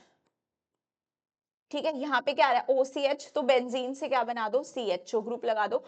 रिएजेंट्स कैसे याद रखोगे, देखो कॉच में तुम्हारा CO आ रहा है और H आ रहा है। H से याद रख लो कौन सा एसिड है, HCl, और CO, और तुम्हें साथ में CO चाहिए, और एनहाइड्रोसीएल Cl3 तो चाहिए, एक लुईस एसिड, तभी तुम्हारा क्या बनेगा, यहाँ पे इलेक्ट्रोफाइल बनेगा। तो इस तरह से याद रख सकते हो। इस रिएक्शन को गेटरमैन कॉच रिएक्शन कहते हैं। तो ये हमने क्या कर लिए, बेंजल्डिहाइड की प्रिपरेशन कर ली, पढ़ ली, एल्डिहाइड्स की प्रिपरेशंस पढ़ ली। Now we have to see ketones का प्रिपरेशन। कीटोन्स का प्रिपरेशन किस तरह से होगा, देखो ये रिएक्शन देखो, from acyl chloride. Acyl chloride से देखो हम कैसे करेंगे। आपने क्या लिया, RMgX। RMgX क्या होता है तुम्हारा, ग्रिन्यार्ड रिएजेंट। जब इसका रिएक्शन तुम कराते हो कैडमियम क्लोराइड से, तो इस पे क्या होता है, नेगेटिव, इस पे पॉजिटिव, इस पे नेगेटिव, इस पे पॉजिटिव। तो नेगेटिव और पॉजिटिव्स को जोड़ दो। कैडमियम की कितनी वैलेंसी होगी भाई, यहां से देख लो, क्रिस क्रॉस करते थे ना, 2। तो मतलब कैडमियम, और इसकी वैलेंसी 1 है, तो इसके साथ 2 एल्काइल ग्रुप जुड़ेंगे, तो क्या बनेगा तुम्हारा, R2 कैडमियम। बस यही रिएजेंट है, बाकी MgClX तुम्हारा निकल जाएगा। अब इसको डाई एल्काइल कैडमियम को हम किसके साथ ट्रीट कराएंगे, हम कराएंगे अपना एसाइल क्लोराइड से, RCOCl से। क्या कर देंगे भाई, ये तुम्हें पता है इस पे नेगेटिव होगा क्योंकि मेटल के साथ है, इस पे पॉजिटिव, यहाँ पॉजिटिव, यहाँ पर नेगेटिव, सॉरी इस पे नहीं, इस पे नेगेटिव। तो पॉजिटिव नेगेटिव कोई तो जोड़ना है। तो देखो यहाँ से तुम्हारे पास क्या बन जाएगा, जब R यहाँ पे लगेगा, 2 मॉलिक्यूल लेने पड़ेंगे क्योंकि 2 कीटोन बनेंगे, RCOOR 2 बार बन जाएंगे, और कैडमियम के साथ तुम्हारा क्या निकल जाएगा, Cl2। तो ये तुम्हारा कीटोन बन गया फ्रॉम एसाइल क्लोराइड। अब देखो नेक्स्ट, नाइट्राइल से कैसे बनाओगे, ग्रिन्यार्ड रिएजेंट को यूज करके। ओ, कुछ ज्यादा ही जूम हो गया ये तो, बैक करते हैं।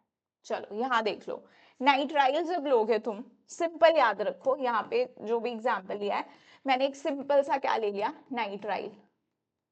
ठीक है, अब आपने इसमें क्या करना है, ग्रिन्यार्ड रिएजेंट ऐड करना है।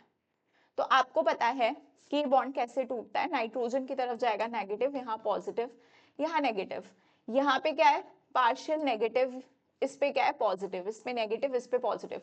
तो पॉजिटिव नेगेटिव को जोड़ो, RC के साथ जुड़ जाएगा तुम्हारा R, और ये डबल बॉन्ड N, और इस N के साथ क्या जुड़ जाएगा, पॉजिटिव वाला पार्ट MgX।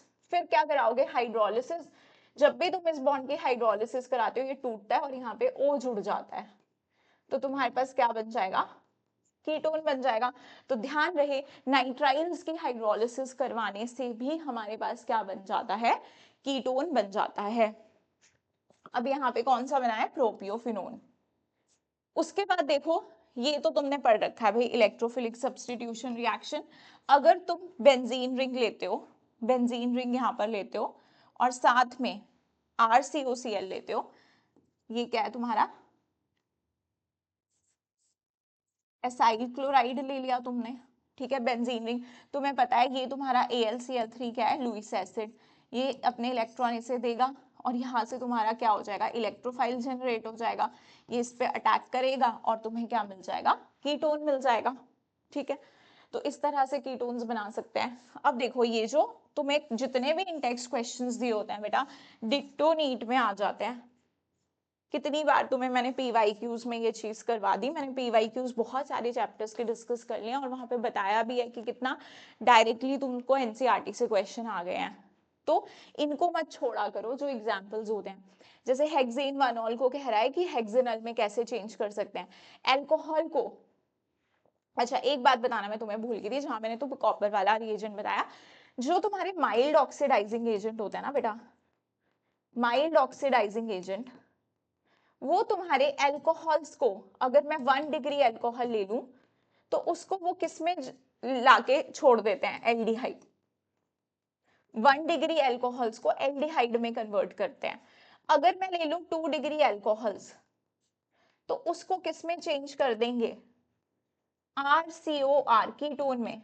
और 3 डिग्री को वो नहीं कर पाते, 3 डिग्री के साथ 3 डिग्री को वो, अरे चलो लिख देती हूँ यहाँ पे फिर से,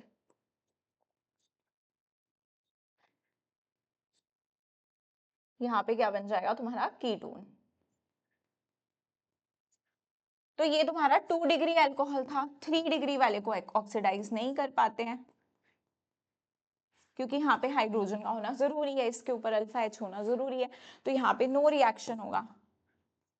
और अगर मैं ले लूं स्ट्रॉन्ग ऑक्सीडाइजिंग एजेंट, तो 1 डिग्री एल्कोहल्स को वो किस में कन्वर्ट कर देते हैं बेटा, एसिड्स में, एसिड में। और 2 डिग्री को वो कीटोन में कर पाते हैं, 2 डिग्री को वो भी किस में चेंज करते हैं, कीटोन को। और 3 डिग्री को वो भी ऑक्सीडाइज नहीं कर पाते हैं।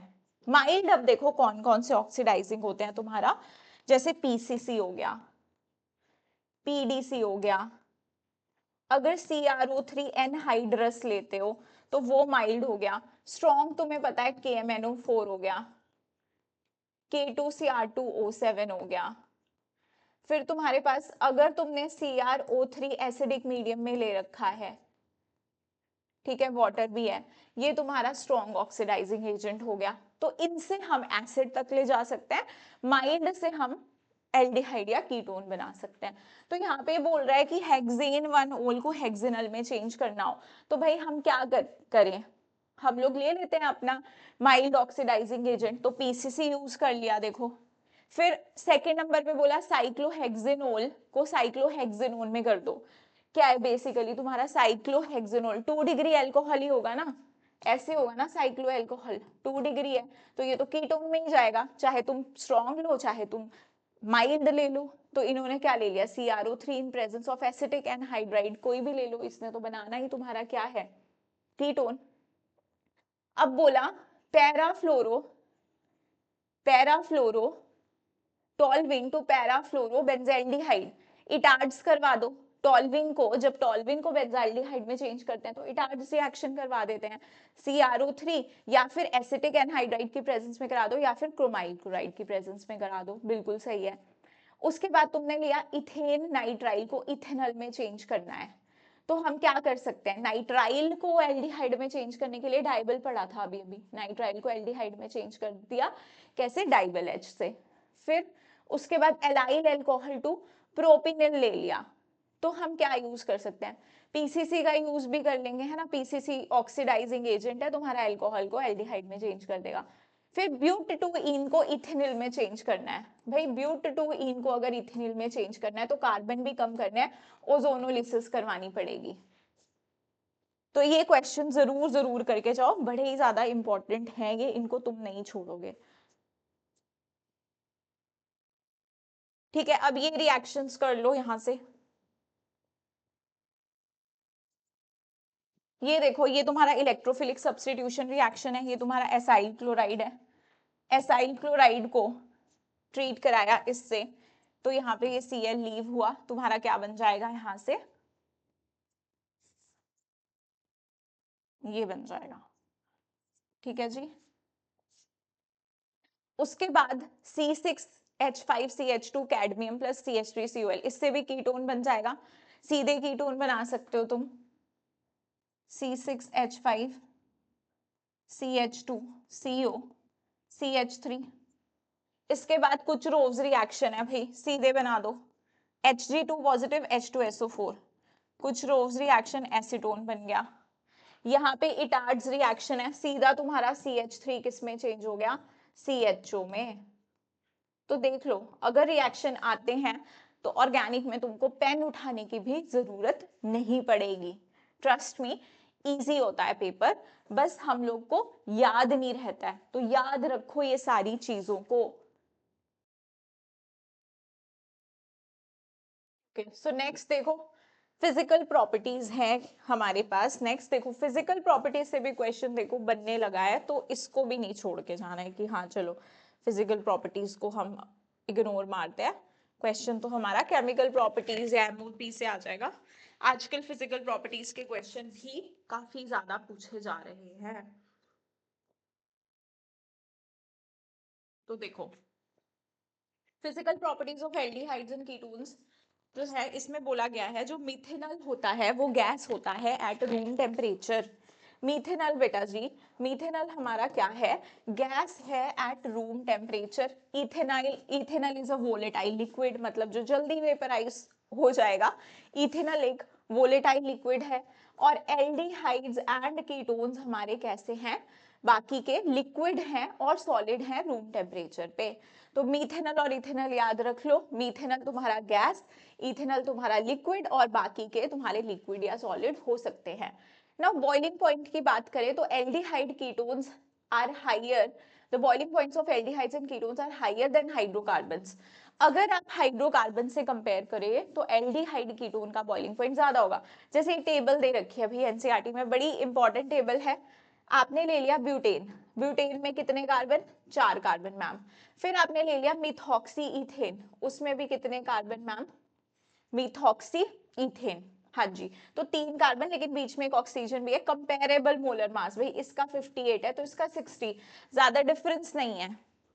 उसके बाद आपने ले लिया प्रोपेनल, प्रोपेनल में भी तुम्हारे पास कितने कार्बन हो गए, ये हो गया तुम्हारा प्रोपेनल, कितने हैं, 3 कार्बन 1 ऑक्सीजन, तो हमारे पास इसका भी कंपेरेबल मोलर मास दिया है 58।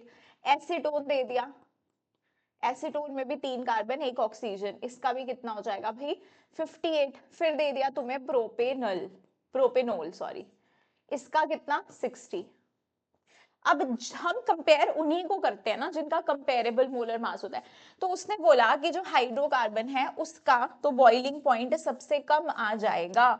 सबसे कम क्यों आ जाएगा भाई इसका, प्रोपेनल का, या मैं ऐसे नंबर दे दूं, सबसे कम इसका होगा, ये 4th नंबर पे पीछे आएगा, ठीक है। सबसे कम बॉइलिंग पॉइंट क्या होगा, इसका होगा। उसके बाद ईथर का होगा, और फिर उसके बाद तुम्हारा किसका होगा, एल्डिहाइड का। एल्डिहाइड और कीटोन में से, सॉरी एल्डिहाइड का स्लाइटली ज्यादा होगा, देखो प्रोपेनल नहीं नहीं सॉरी कीटोन का, इनका बराबर ही होता है, इनसे ज्यादा क्वेश्चन नहीं आता। आता है तुम्हारा एल्कोहल में से, वो पूछेगा हमेशा एल्कोहल में से, इसका देखो ज्यादा फर्क ही नहीं है, एक का 322 है एक का 329 है, तो ऑलमोस्ट सेम सेम होता है। लेकिन फिर भी एसीटोन को बोला है तो एसीटोन का स्लाइटली जरा सा ज्यादा है, तो इसको हम लोग क्या नंबर दे देते हैं भाई, इसे दे देंगे फिर हम लोग 3 के बाद तुम्हारा 2 नंबर। अच्छा ये टोटल 5 थे ना, तो इसको 5 नंबर दो, इसे 4 नंबर दो, इसे 3 नंबर दो, तो इसे 2। सबसे ज्यादा एल्कोहल का रीजन मुझे बता दो, एल्कोहल का सबसे ज्यादा बॉइलिंग पॉइंट होने का, हाइड्रोजन बॉन्डिंग। इसमें क्या पाई जाती है, हाइड्रोजन बॉन्डिंग। और इनमें क्या होती है, डाइपोल डाइपोल अट्रैक्शन। तो तुम्हें पता है सबसे ज्यादा स्ट्रॉन्ग अट्रैक्शन है तुम्हारी हाइड्रोजन बॉन्डिंग, फिर डाइपोल डाइपोल, इसमें भी हल्की होती है, इनके कंपैरेटिवली हल्की होती है, वीक होती है। डाइपोल डाइपोल होती तो वैसे ये वीक फोर्सेस नहीं है सारी, लेकिन सबसे स्ट्रॉन्ग वीक में भी हाइड्रोजन है, फिर डाइपोल डाइपोल, और इसमें इतनी स्ट्रॉन्ग डाइपोल डाइपोल नहीं होती है, होती है। और इसमें तुम्हारी लंदन डिस्पर्शन फोर्सेस। वो सबसे ज्यादा वीक है। अगर वीक में भी हम ऑर्डर लगाएं तो सबसे ज्यादा बार हाई तुम्हारा अल्कोहल के साथ कंपैरिजन करवा देता है एल्डिहाइड कीटोन का। नीट में ये क्वेश्चन आ चुका है तो पूछ सकता है वो तुमसे। तो सबसे ज्यादा 1 वाले का, फिर 2 वाले का, फिर 3 वाले का, फिर 4 वाले का, फिर 5 वाले का, ये ऑर्डर आ गया तुम्हारा, ये ध्यान रखना। अब उसके बाद बोला है lower members of aldehydes and ketones such as methanol, ethanol and propanone are miscible in water। क्यों होंगे भाई मिसिबल वाटर में? क्योंकि पोलर है ना, पोलर है। ये देखो ये पार्शियल पॉजिटिव, ये नेगेटिव। वाटर भी कैसा है? पोलर है, तो हाइड्रोजन बॉन्डिंग कर लेगा। लेकिन अगर मैं ये आर ग्रुप बढ़ाती चलूं, इसका साइज बढ़ाती चलूं, तो मैंने क्या कर दिया, अपना नॉन पोलर वाला पार्ट इंक्रीज कर दिया, फिर ये वाटर में इनसॉल्युबल होंगे और ऑर्गेनिक सॉल्वेंट्स में फिर ये सॉल्युबल होंगे। तो ये चीज तुम्हारी सॉल्युबिलिटी में लिखी है। ये होगी तुम्हारी फिजिकल प्रॉपर्टीज। और ये क्वेश्चन भी बिल्कुल जो मैंने अभी टेबल वाला करवाया ना, वैसा ही क्वेश्चन है, ठीक है, सेम वैसा ही क्वेश्चन है। तुम्हें यहाँ पर देखो जरा इसे,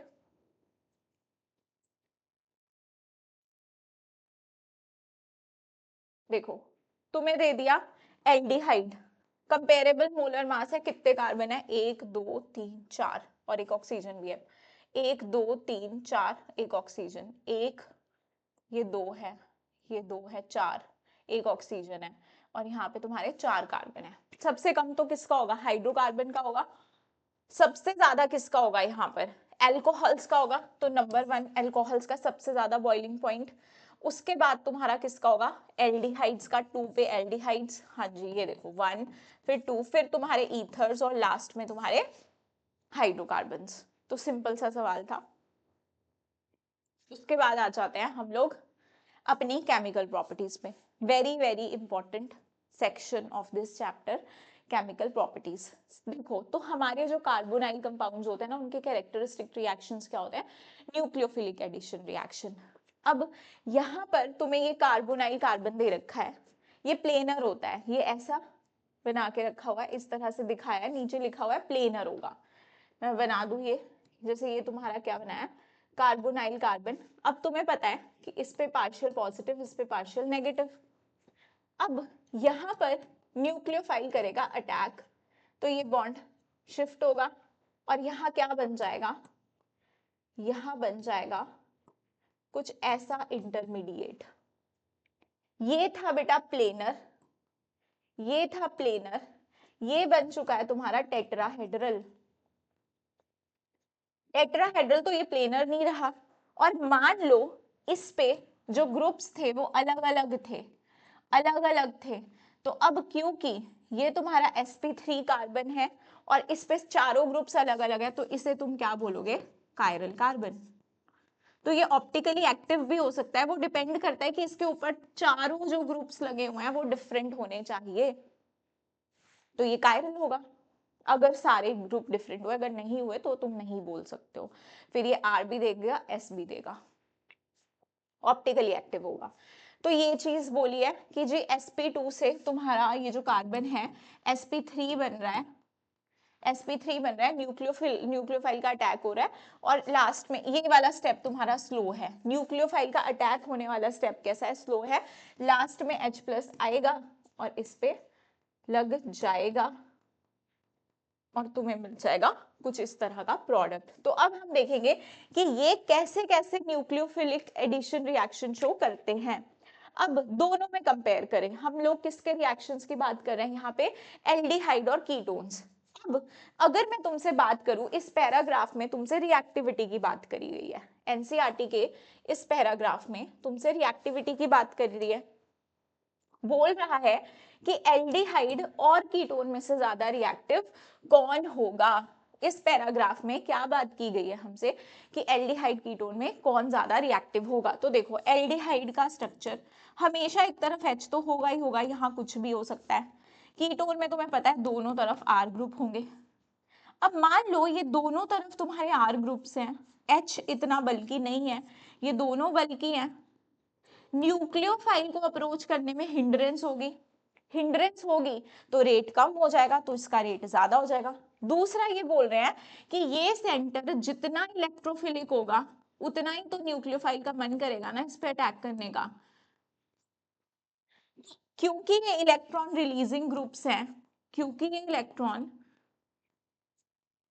रिलीजिंग ग्रुप्स हैं, तो इसकी इलेक्ट्रोफिलिसिटी को कम कर रहे हैं, तो इसकी वजह से भी, इन दो रीजंस की वजह से तुम्हारा एल्डिहाइड जो होगा वो ज्यादा रिएक्टिव होगा।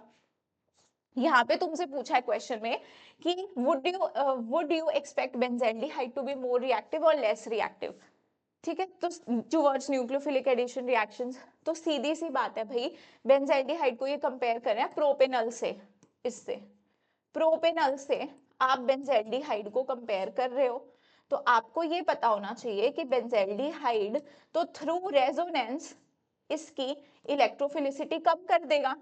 ये देखो, थ्रू रेजोनेंस ये इलेक्ट्रोफिलिसिटी इस कार्बन की कम कर रहा है, तो ये ज्यादा रिएक्टिव कैसे होगा, प्रोपेनॉल हमारा ज्यादा रिएक्टिव होगा। नेक्स्ट, अच्छा अब देखो, जब हम इस पे एडिशन करा रहे हैं, न्यूक्लियोफिलिक एडिशन रिएक्शन करा रहे हैं, किसका एडिशन करा रहे हैं हम यहाँ पे, HCN का। पहला जो एग्जाम्पल है बेटा ये वाला, इसमें हम क्या करा रहे हैं, HCN का एडिशन, किस पे, अपने कार्बोनाइल कंपाउंड पे। तो ये तुम्हारा कार्बोनाइल कंपाउंड है और इस पे मैं HCN का रिएक्शन कराना चाहती हूँ, लेकिन इस पैराग्राफ में जो तुम्हें लाइनें लिखी गई हैं वो ये लिखा गया है, ध्यान से देखो, कि अगर मैं HCN की बात करूं तो ये एक वीक एसिड है, ये एक वीक एसिड है, तो इतने ज्यादा H प्लस आयंस नहीं दे सकता, तो Cn नेगेटिव भी कम मिलेंगे हमको। अब अगर मुझे Cn नेगेटिव कम मिल रहा है तो मेरा रिएक्शन कैसे प्रोसीड होगा, भाई मुझे तो Cn नेगेटिव चाहिए, तो हम इस रिएक्शन को किस में कराते हैं बेटा, बेसिक मीडियम में। ये कैसा होता है तुम्हारा, बेस कैटालाइज्ड रिएक्शन, क्योंकि जब मैं HCN लूंगी बेसिक मीडियम में तो एसिड बेस रिएक्शन होगा, ये यहां से H प्लस ले लेगा, तो क्या बन जाएगा, Cn नेगेटिव और वाटर। तो मैंने क्या किया, मुझे मिल गया Cn, ये देखो ये लिखा हुआ है एनसीईआरटी में ये रिएक्शन।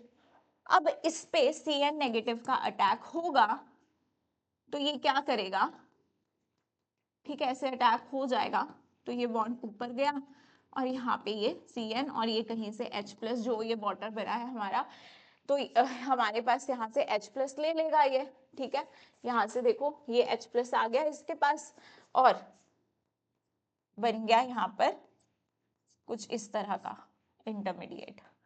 अब ध्यान रहे ये बात, यहाँ पे कुछ भी हो सकता है, ठीक है, इन पे कुछ भी हो सकता है, एल्डिहाइड कीटोन पे डिपेंड करेगा क्या है। अब एक ही कार्बन पे बेटा, जब एक ही कार्बन पे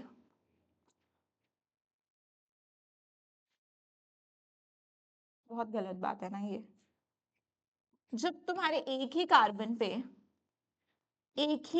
पे बेटा Cn हो, एक ही कार्बन पे OH हो, तो ऐसे पर्टिकुलर कंपाउंड्स को हम क्या कहते हैं, साइनोहाइड्रीन्स।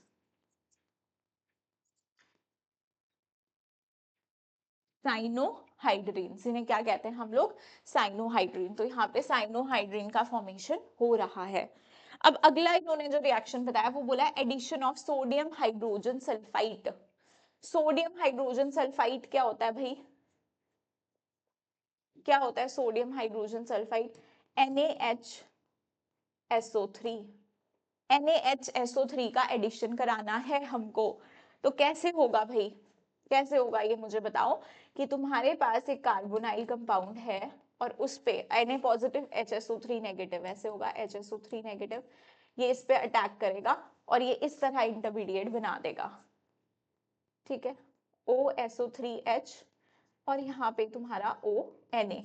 फिर क्या होता है, यहाँ से प्रोटॉन ट्रांसफर हो जाता है, प्रोटॉन ट्रांसफर हो जाएगा तो ये बन जाएगा OSO3 और नीचे बन जाएगा तुम्हारा OH, ये नेगेटिव है तो इसके साथ Na पॉजिटिव, ऐसे इंटरेक्शन रहेगी।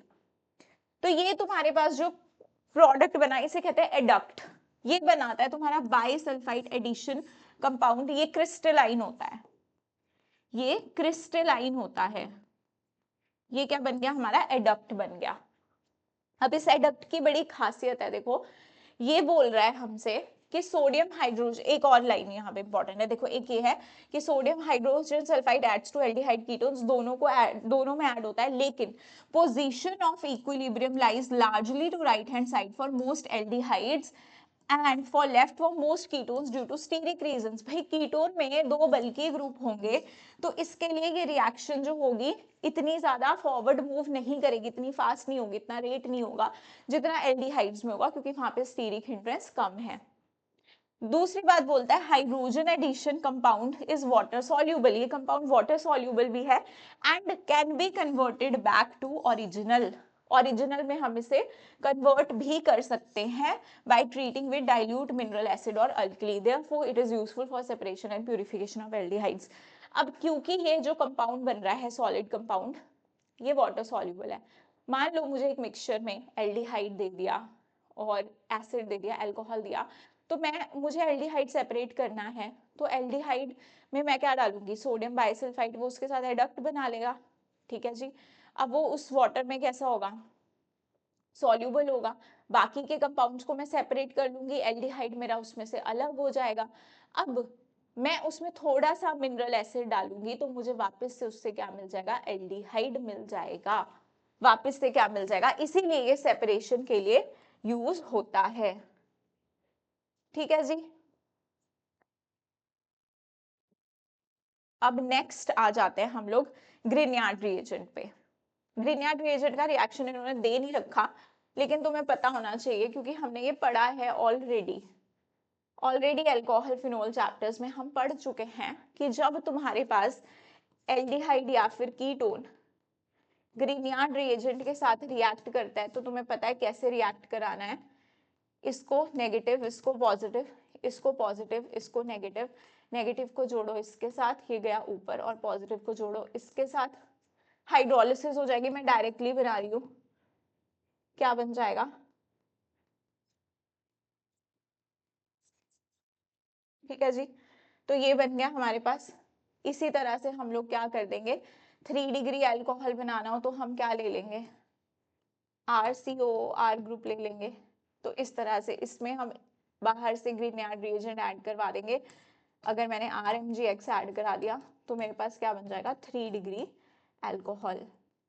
2 डिग्री लोगे तो कीटोन बनेगा, और अगर तुम 2 डिग्री लोगे तो कीटोन, 2 डिग्री लोगे तो तुम्हारा प्राइमरी अल्कोहल बनेगा, और अगर 2 डिग्री ले लोगे तो 2 डिग्री, और 3 डिग्री अगर तुम एसीटोन ले लोगे, क्या बोल रही हूँ मैं, सॉरी, अगर तुमने कुछ इस तरह से ले लिया HCOH ले लिया तो तुम्हारे पास क्या बन जाएगा यहाँ से, अगर मैं RMgX का एडिशन कराती हूँ तो तुम्हारे पास बन जाएगा यहाँ से OH,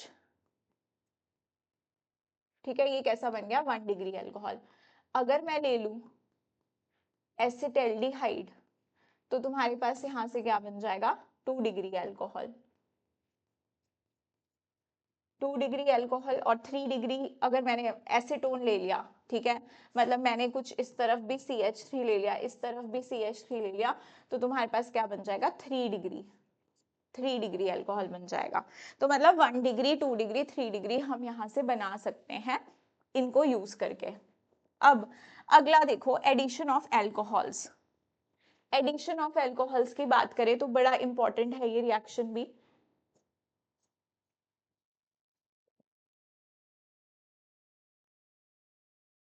देखो आई थिंक अब तुमको अच्छे से विजिबल होगा, देखो जी, ध्यान से सुनना इसे भी, कि जब आप एल्डिहाइड ले रहे हो, जब आप एल्डिहाइड ले रहे हो और उस पे आप अल्कोहल का एडिशन करा रहे हो, ठीक है, in the presence of HCl gas, क्या कर रहे हैं हम लोग अपना एल्डिहाइड ले रहे हैं और उस पे हम लोग करवाना चाहते हैं अल्कोहल का एडिशन। तो जब भी बेटा आप ऐसे न्यूट्रल न्यूक्लियोफाइल लेते हो, चाहे ROH ले लिया, चाहे तुमने एमीन्स ले लिया, तो इन पे चार्ज नहीं है, ये न्यूट्रल है, तो ये इतनी जल्दी अटैक नहीं करेंगे, हमारा कार्बन ज्यादा इलेक्ट्रोफिलिक होना चाहिए तब इनका अटैक होगा, ऐसे ही अटैक नहीं करेंगे। तो इसीलिए इस रिएक्शन को हम करवाते हैं ड्राई HCl की प्रेजेंस में, या फिर HCl गैस ले लो। तो ये क्या करेगा, यहाँ से H+ देगा इसे, और ये बन जाएगा तुम्हारा RCOH+। ऑक्सीजन पे प्लस, तो ये और खींचेगा इलेक्ट्रॉन, इस पे और ज्यादा पॉजिटिव डेवलप होगा, फिर जाके हमारा क्या करेगा, अल्कोहल इस पे अटैक करेगा और ये बॉन्ड ऊपर मूव करेगा और यहाँ पे लग जाएगा OR और H। ठीक है जी। जब हमारे पास एक OR ग्रुप लग रहा है और एक ही कार्बन पे OR है, एक ही कार्बन पे OH है, इसे हम बोलते हैं हेमी एसिटल। Hemiacetal. अब फर्दर अगर एक और ROH आएगा इन प्रेजेंस ऑफ HCl, तो क्या करेगा, फिर से इस पे इसको प्रोटोनेट करेगा, फिर ये हटेगा, फिर से यहाँ पे क्या लग जाएगा, OR लग जाएगा, और इसे हम क्या बोलते हैं, एसिटल। अब इसे क्या बोलते हैं, एसिटल बोलते हैं। तो हमने क्या क्यों यूज किया ड्राई HCl का, ताकि हमारी इलेक्ट्रोफिलिसिटी बढ़े। तो मैम एक्वस HCl यूज कर लेते।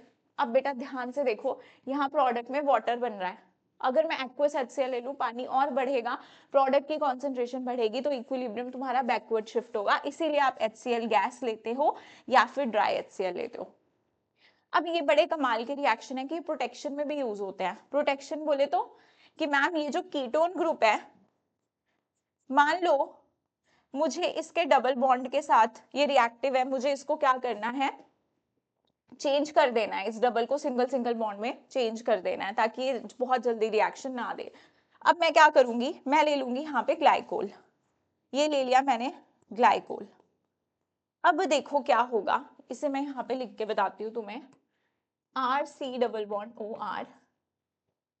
अब मैंने ले लिया है ग्लाइकोल,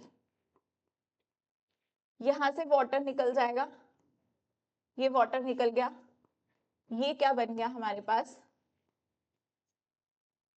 इस तरह का स्ट्रक्चर बन गया। ठीक है, इथाइलिन ग्लाइकोल, इथाइलिन ग्लाइकोल कीटल। अच्छा ये भी बात सुन लो, अगर यहाँ पर तुम्हारे पास अगर H है तो तुम इसे एसिटल बोल रहे हो, अगर दोनों तरफ, अगर मैं एसिटल्डिहाइड ना लेके, एल्डिहाइड ना लेके कीटोन लेती तो कीटल बनता। ठीक है, तो इसे बोल रहा है इथाइलिन ग्लाइकोल या कीटल, ये बन गया। ठीक है जी। अब ऐसा हम क्यों करते हैं, ऐसा हम क्यों करते हैं, मैं अलग पेज पे समझा देती हूँ तुमको। मान लो मेरे पास, ये क्यों आ गया इस तरह से, वेट, चलो इसी पे समझा देती हूँ, मुझे ब्लैक पे ही अच्छा लगता है, इसको थोड़ा सा हम लोग साइड में करते हैं और यहाँ पे कर लेते हैं। ठीक है, देखो मान लो तुम्हारे पास कुछ ऐसा रिएक्शन है, CH3 COO CH2 CH2 COOH। अब तुम ग्रिग्नार्ड रिएजेंट है तुम्हारे पास, तुम सिर्फ इसे अल्कोहल में कन्वर्ट करना चाहते हो, इसे नहीं, और तुम्हारे पास वन इक्विवेलेंट है, तुम चाहते हो मेरा एल्डिहाइड ग्रुप बचा रहे, लेकिन हमें पता है एल्डिहाइड ज्यादा रिएक्टिव है टुवर्ड्स न्यूक्लियोफिलिक एडिशन, तो ये तो जाएगा और पहले एल्डिहाइड पे ही जाके चिपकेगा, बट हम नहीं चाहते, तो हम इसकी प्रोटेक्शन करा देंगे। कैसे, हम लेके आएंगे इथाइलिन ग्लाइकोल को पिक्चर में, हम इसका रिएक्शन उसके साथ करा देंगे, तो ये क्या बन जाएगा मेरा, CH3 CO CH2 CH2, और यहाँ पे ऐसे। अब ये शांत हो गया, लेस रिएक्टिव ग्रुप में चेंज हो गया। अब ये जो RMGX था, ये इस पे अटैक करके इसको अल्कोहल में कन्वर्ट करेगा, और फिर हम एसिडिक कंडीशंस देके इसका डी प्रोटेक्शन भी कर लेंगे, इसमें H+ डाल के, मैं पूरे बड़े बड़े स्टेप्स नहीं लिख रही हूँ, फिर डी प्रोटेक्शन कर लेंगे, तो हमें अल्कोहल किस पे मिल गया, कीटोन पे मिल गया, इसीलिए हम इसको यूज करते हैं। ये भी हो गया। अब नेक्स्ट आ जाओ, नेक्स्ट आ जाओ, addition of ammonia and its derivative. हम अमोनिया का भी एडिशन करा सकते हैं, कैसे करा सकते हैं, देखो हम लोगों के पास यहाँ पे एक nucleophilic addition elimination reaction show करते हैं। ठीक है जी, कौन से रिएक्शन शो करते हैं, न्यूक्लियोफिलिक एडिशन एलिमिनेशन, चाहे अमोनिया हो या उसके डेरिवेटिव्स हो, अमोनिया और उसके अमोनिया के डेरिवेटिव्स। अमोनिया ये, अगर यहाँ से एक H लगा के हटा के तुम कोई Z ग्रुप लगा दो तो क्या बन गया, ये अमोनिया का डेरिवेटिव बन गया। किस तरह से ये रिएक्शन करते हैं तुम्हें शॉर्ट फॉर्म में याद रखनी है रिएक्शन, कि कार्बोनाइल लिया, NH3 को मैं ऐसे लिख दूं, NH3 है ये, वाटर निकालो और तुम्हें यहाँ से इमीन बनता हुआ दिखेगा, ये बन जाएगा तुम्हारे पास। ठीक है, अगर तुम इसकी जगह कोई सब्सटीट्यूटेड, या तुम कोई मान लो एमाइन ले लेते, कुछ और ले लेते, या सब्सटीट्यूटेड ले लेते अमोनिया, तो तुम्हें H की जगह तुमने यहाँ पे Z लगाया हुआ है तो भी सेम ही रिएक्शन होता, फिर तुम्हारे पास बन जाता है ऐसे N और इसके साथ कोई Z ग्रुप लगा होता। तो हमें सिर्फ वाटर निकालना है, इनको इस तरह से लिखना है। तो जितने भी तुम्हारे अमोनिया के डेरिवेटिव्स हैं वो इस तरह के रिएक्शन देंगे। अब ध्यान रहो कौन कौन से दिए हैं हमें, हमारे पास अमोनिया है, ठीक है, अमोनिया से तुम्हारा क्या बन रहा है, इमीन। अगर हम एमीन ले लें, एमीन क्या होती है, RNH2, तो हमारे पास क्या बन जाएगा इस तरह से, जैसे ये बनाया मैंने, यहाँ पे अगर मैं R ग्रुप ले लेती तो ऐसा कुछ बन जाता। इसे हम बोलते हैं सब्स्टिट्यूटेड इमीन, ये तुम्हारी क्या होगी, सब्स्टिट्यूटेड इमीन। इसे हम शिफ्ट बेस के नाम से जानते हैं, और ये बार बार नीट में ना इसका नाम पूछ लिया जाता है, which one of the following is a shift base, तो तुम्हें पता होना चाहिए सब्स्टिट्यूटेड इमीन को हम शिफ्ट बेस बोल रहे हैं। अब यहाँ पर OH अगर मैं ले लूं हाइड्रोक्सिलमीन, मतलब मैं NH2OH ले लूं, तो भी हमें पता है इस H2 को इधर लिख के वाटर निकालना है, ऑक्साइन बन जाएगा। अगर मैं हाइड्राजिन ले लूं, मतलब मैं NH2NH2 ले लूं, इस रिएक्शन में अगर मैं ऐसे भी ले लेती, NH2NH2 ले लेती, इस तरफ लिखना था मुझे, ये ऐसे ले लेती, तो यहां से वाटर निकल जाता, तो क्या बन जाता इसकी जगह, NH2, ये बन जाता। इसे क्या बोला है, हाइड्राजोन। फिनाइल हाइड्राजिन ले लो इसकी जगह, मतलब अब की बार इस H की जगह तुम फिनाइल लगा दो। अगर तुमने एक H की जगह फिनाइल लगा दिया तो फिनाइल हाइड्राजिन बन गया, तो जीन से क्या बन रहा है, जोन, फिर क्या बन जाएगा तुम्हारा यहाँ पे फिनाइल हाइड्राजोन। अगर तुमने फिनाइल हाइड्राजीन पे 2,4 पे नाइट्रो ग्रुप लगा दिए, तुमने क्या ले लिया, फिनाइल हाइड्राजीन ले लिया और 2,4 पे नाइट्रो ग्रुप लगा दिए, ठीक है जी, तो तुम्हारे पास क्या बन जाएगा इस तरह से NO2, ये तुम्हारे पास क्या बन गया, फिनाइल हाइड्राजीन।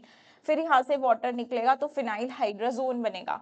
फिर तुमने सेमी कार्बाजाइड, इसको देख लो ध्यान से, सेमी कार्बाजाइड ले लिया, तुमने ले लिया ऐसा कुछ, NH2 NH2 CO NH2। अब इसका रिएक्शन तुम करवाने जा रहे हो कार्बोनाइल कंपाउंड से, तो बेटा ध्यान से देखो, यहां पर ये वाले नाइट्रोजन के लोन पेयर यहाँ कॉन्जुगेशन में है, इसके भी कॉन्जुगेशन में है, ये वाले तुम्हारे लोकलाइज्ड है, तो इसी का H निकलेगा, इसी का H निकलेगा, बाकी के नाइट्रोजन पार्टिसिपेट नहीं करेंगे, क्योंकि मैकेनिज्म क्या होता है, पहले न्यूक्लियोफिलिक एडिशन होती है, तो यहाँ के लोन पेयर अटैक करेंगे ना, क्योंकि ये लोकलाइज्ड है, वो तो डीलोकलाइज्ड है, तो यहाँ से निकलेगा H2O और तुम्हारे पास ऐसा बन जाएगा सेमी कार्बाजोन, ये बनेगा तुम्हारे पास सेमी, ये क्या था, सेमी कार्बाजाइड, तो क्या बनेगा उससे कार्बाजोन, सेमी कार्बाजोन, ये ध्यान रख लेना भाई, इसमें गलती होने के चांसेस होते हैं। फिर हम रिडक्शन की बात करें अल्कोहल एल्डिहाइड्स के, तो हमें पता है कि अगर हम लोग इनको रिड्यूस कराना चाहें तो हम करा सकते हैं विद LiLH4 या फिर NaBH4 के साथ, ये किस में चेंज हो जाएंगे, अल्कोहल में, एक H इधर डालो एक H इधर डालो, ठीक है जी, तो ये होगी रिडक्शन। अब है next Clemmensen reduction, next page पे आ जाओ। क्लेमेंसन रिडक्शन में क्या होता है, ZnHg का यूज करते हैं जिंक एमलगम का इन प्रेजेंस ऑफ एसिड। ध्यान रहे कि क्लेमेंसन रिडक्शन होती है एसिड के प्रेजेंस में, और तुम्हारा कार्बोनिल ग्रुप CH2 में चेंज हो जाता है, यहाँ पे क्या लग जाता है, हाइड्रोजन, रिडक्शन हुई ना, CO ग्रुप तुम्हारा CH2 ग्रुप में चेंज हो गया जिंक एमलगम और HCl की प्रेजेंस में। तो यहाँ पे क्या है, एक एसिड है, तो हम एसिड सेंसिटिव ग्रुप्स के साथ नहीं करा सकते ये। फिर है तुम्हारी वुल्फ किश्नर रिडक्शन, उसमें हम क्या ले लेते हैं, उसमें हम ले लेते हैं हाइड्राजीन, लेकिन ये रिएक्शन चलती है तुम्हारी बेसिक मीडियम में, ध्यान रहे KOH इथाइलिन ग्लाइकोल लिया है हमने, ठीक है, बेसिक मीडियम में होती है। प्रोडक्ट यहाँ पे भी यही बनता है, बट एक चीज ध्यान रखना कि क्लेमेंसन रिडक्शन में बेटा वाटर निकल रहा है, यहाँ पे N2 निकल रहा है। कई बार हमसे पूछ लेता है साइड प्रोडक्ट और हमें नहीं ध्यान होता है, हमको इतना ध्यान होता है कि वुल्फ किश्नर रिडक्शन में भी सेम बनता है, तुम्हारा एल्डिहाइड वाला जो कार्बोनिल है वो CH2 में चेंज हो जाता है, बट साइड प्रोडक्ट क्या होता है, N2 होता है, ठीक है। फिर वहां पे अमोनिया, कोई कुछ अलग अलग ऑप्शन होते हैं, फिर हम कंफ्यूज होते हैं। अब ऑक्सीडेशन में ये ऊपर वाला तो इतना इंपॉर्टेंट नहीं है, नीचे वाला माइल्ड ऑक्सीडाइजिंग एजेंट इंपॉर्टेंट है। देखो तो एल्डिहाइड में तुम कोई भी ऑक्सीडाइजिंग एजेंट डाल लो तो वो किस में चेंज हो जाएगा, एसिड में, KMNO4 K2Cr2O7 HNO3, ये सारे जो हमारे कॉमन ऑक्सीडाइजिंग एजेंट्स हैं ये इसको किस में चेंज कर देंगे, एसिड में। लेकिन कीटोन की ऑक्सीडेशन थोड़ी मुश्किल होती है, तो आप जब स्ट्रॉन्ग ऑक्सीडाइजिंग एजेंट लोगे और विगरस कंडीशंस में, मतलब elevated temperature vigorous conditions use करोगे तभी ये ऑक्सीडाइज होगा। या तो ये बॉन्ड टूटेगा, इसका भी एसिड बन जाएगा, इसका भी, या तो ये बॉन्ड टूटेगा, इसका एसिड बन जाएगा फिर। तो ऐसा मिक्सचर ऑफ प्रोडक्ट्स हमको यहाँ से मिलेंगे। अब आ जाओ इंपॉर्टेंट पैराग्राफ पे।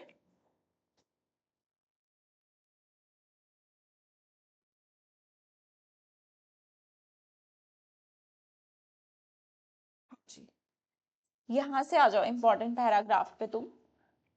ऑक्सीडेशन हमारे पास, टॉलेंस और फैलिंग।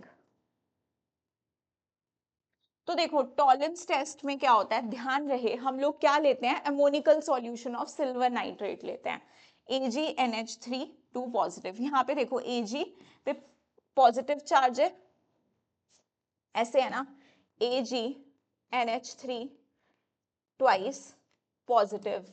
तो मुझे बताओ Ag पे कितना चार्ज होगा, प्लस। Ag किस में रिड्यूस हो जाता है, 0 में, ठीक है, क्योंकि ऑक्सीडाइजिंग एजेंट है तो खुद की रिडक्शन कराएगा, दूसरे की ऑक्सीडेशन कराएगा।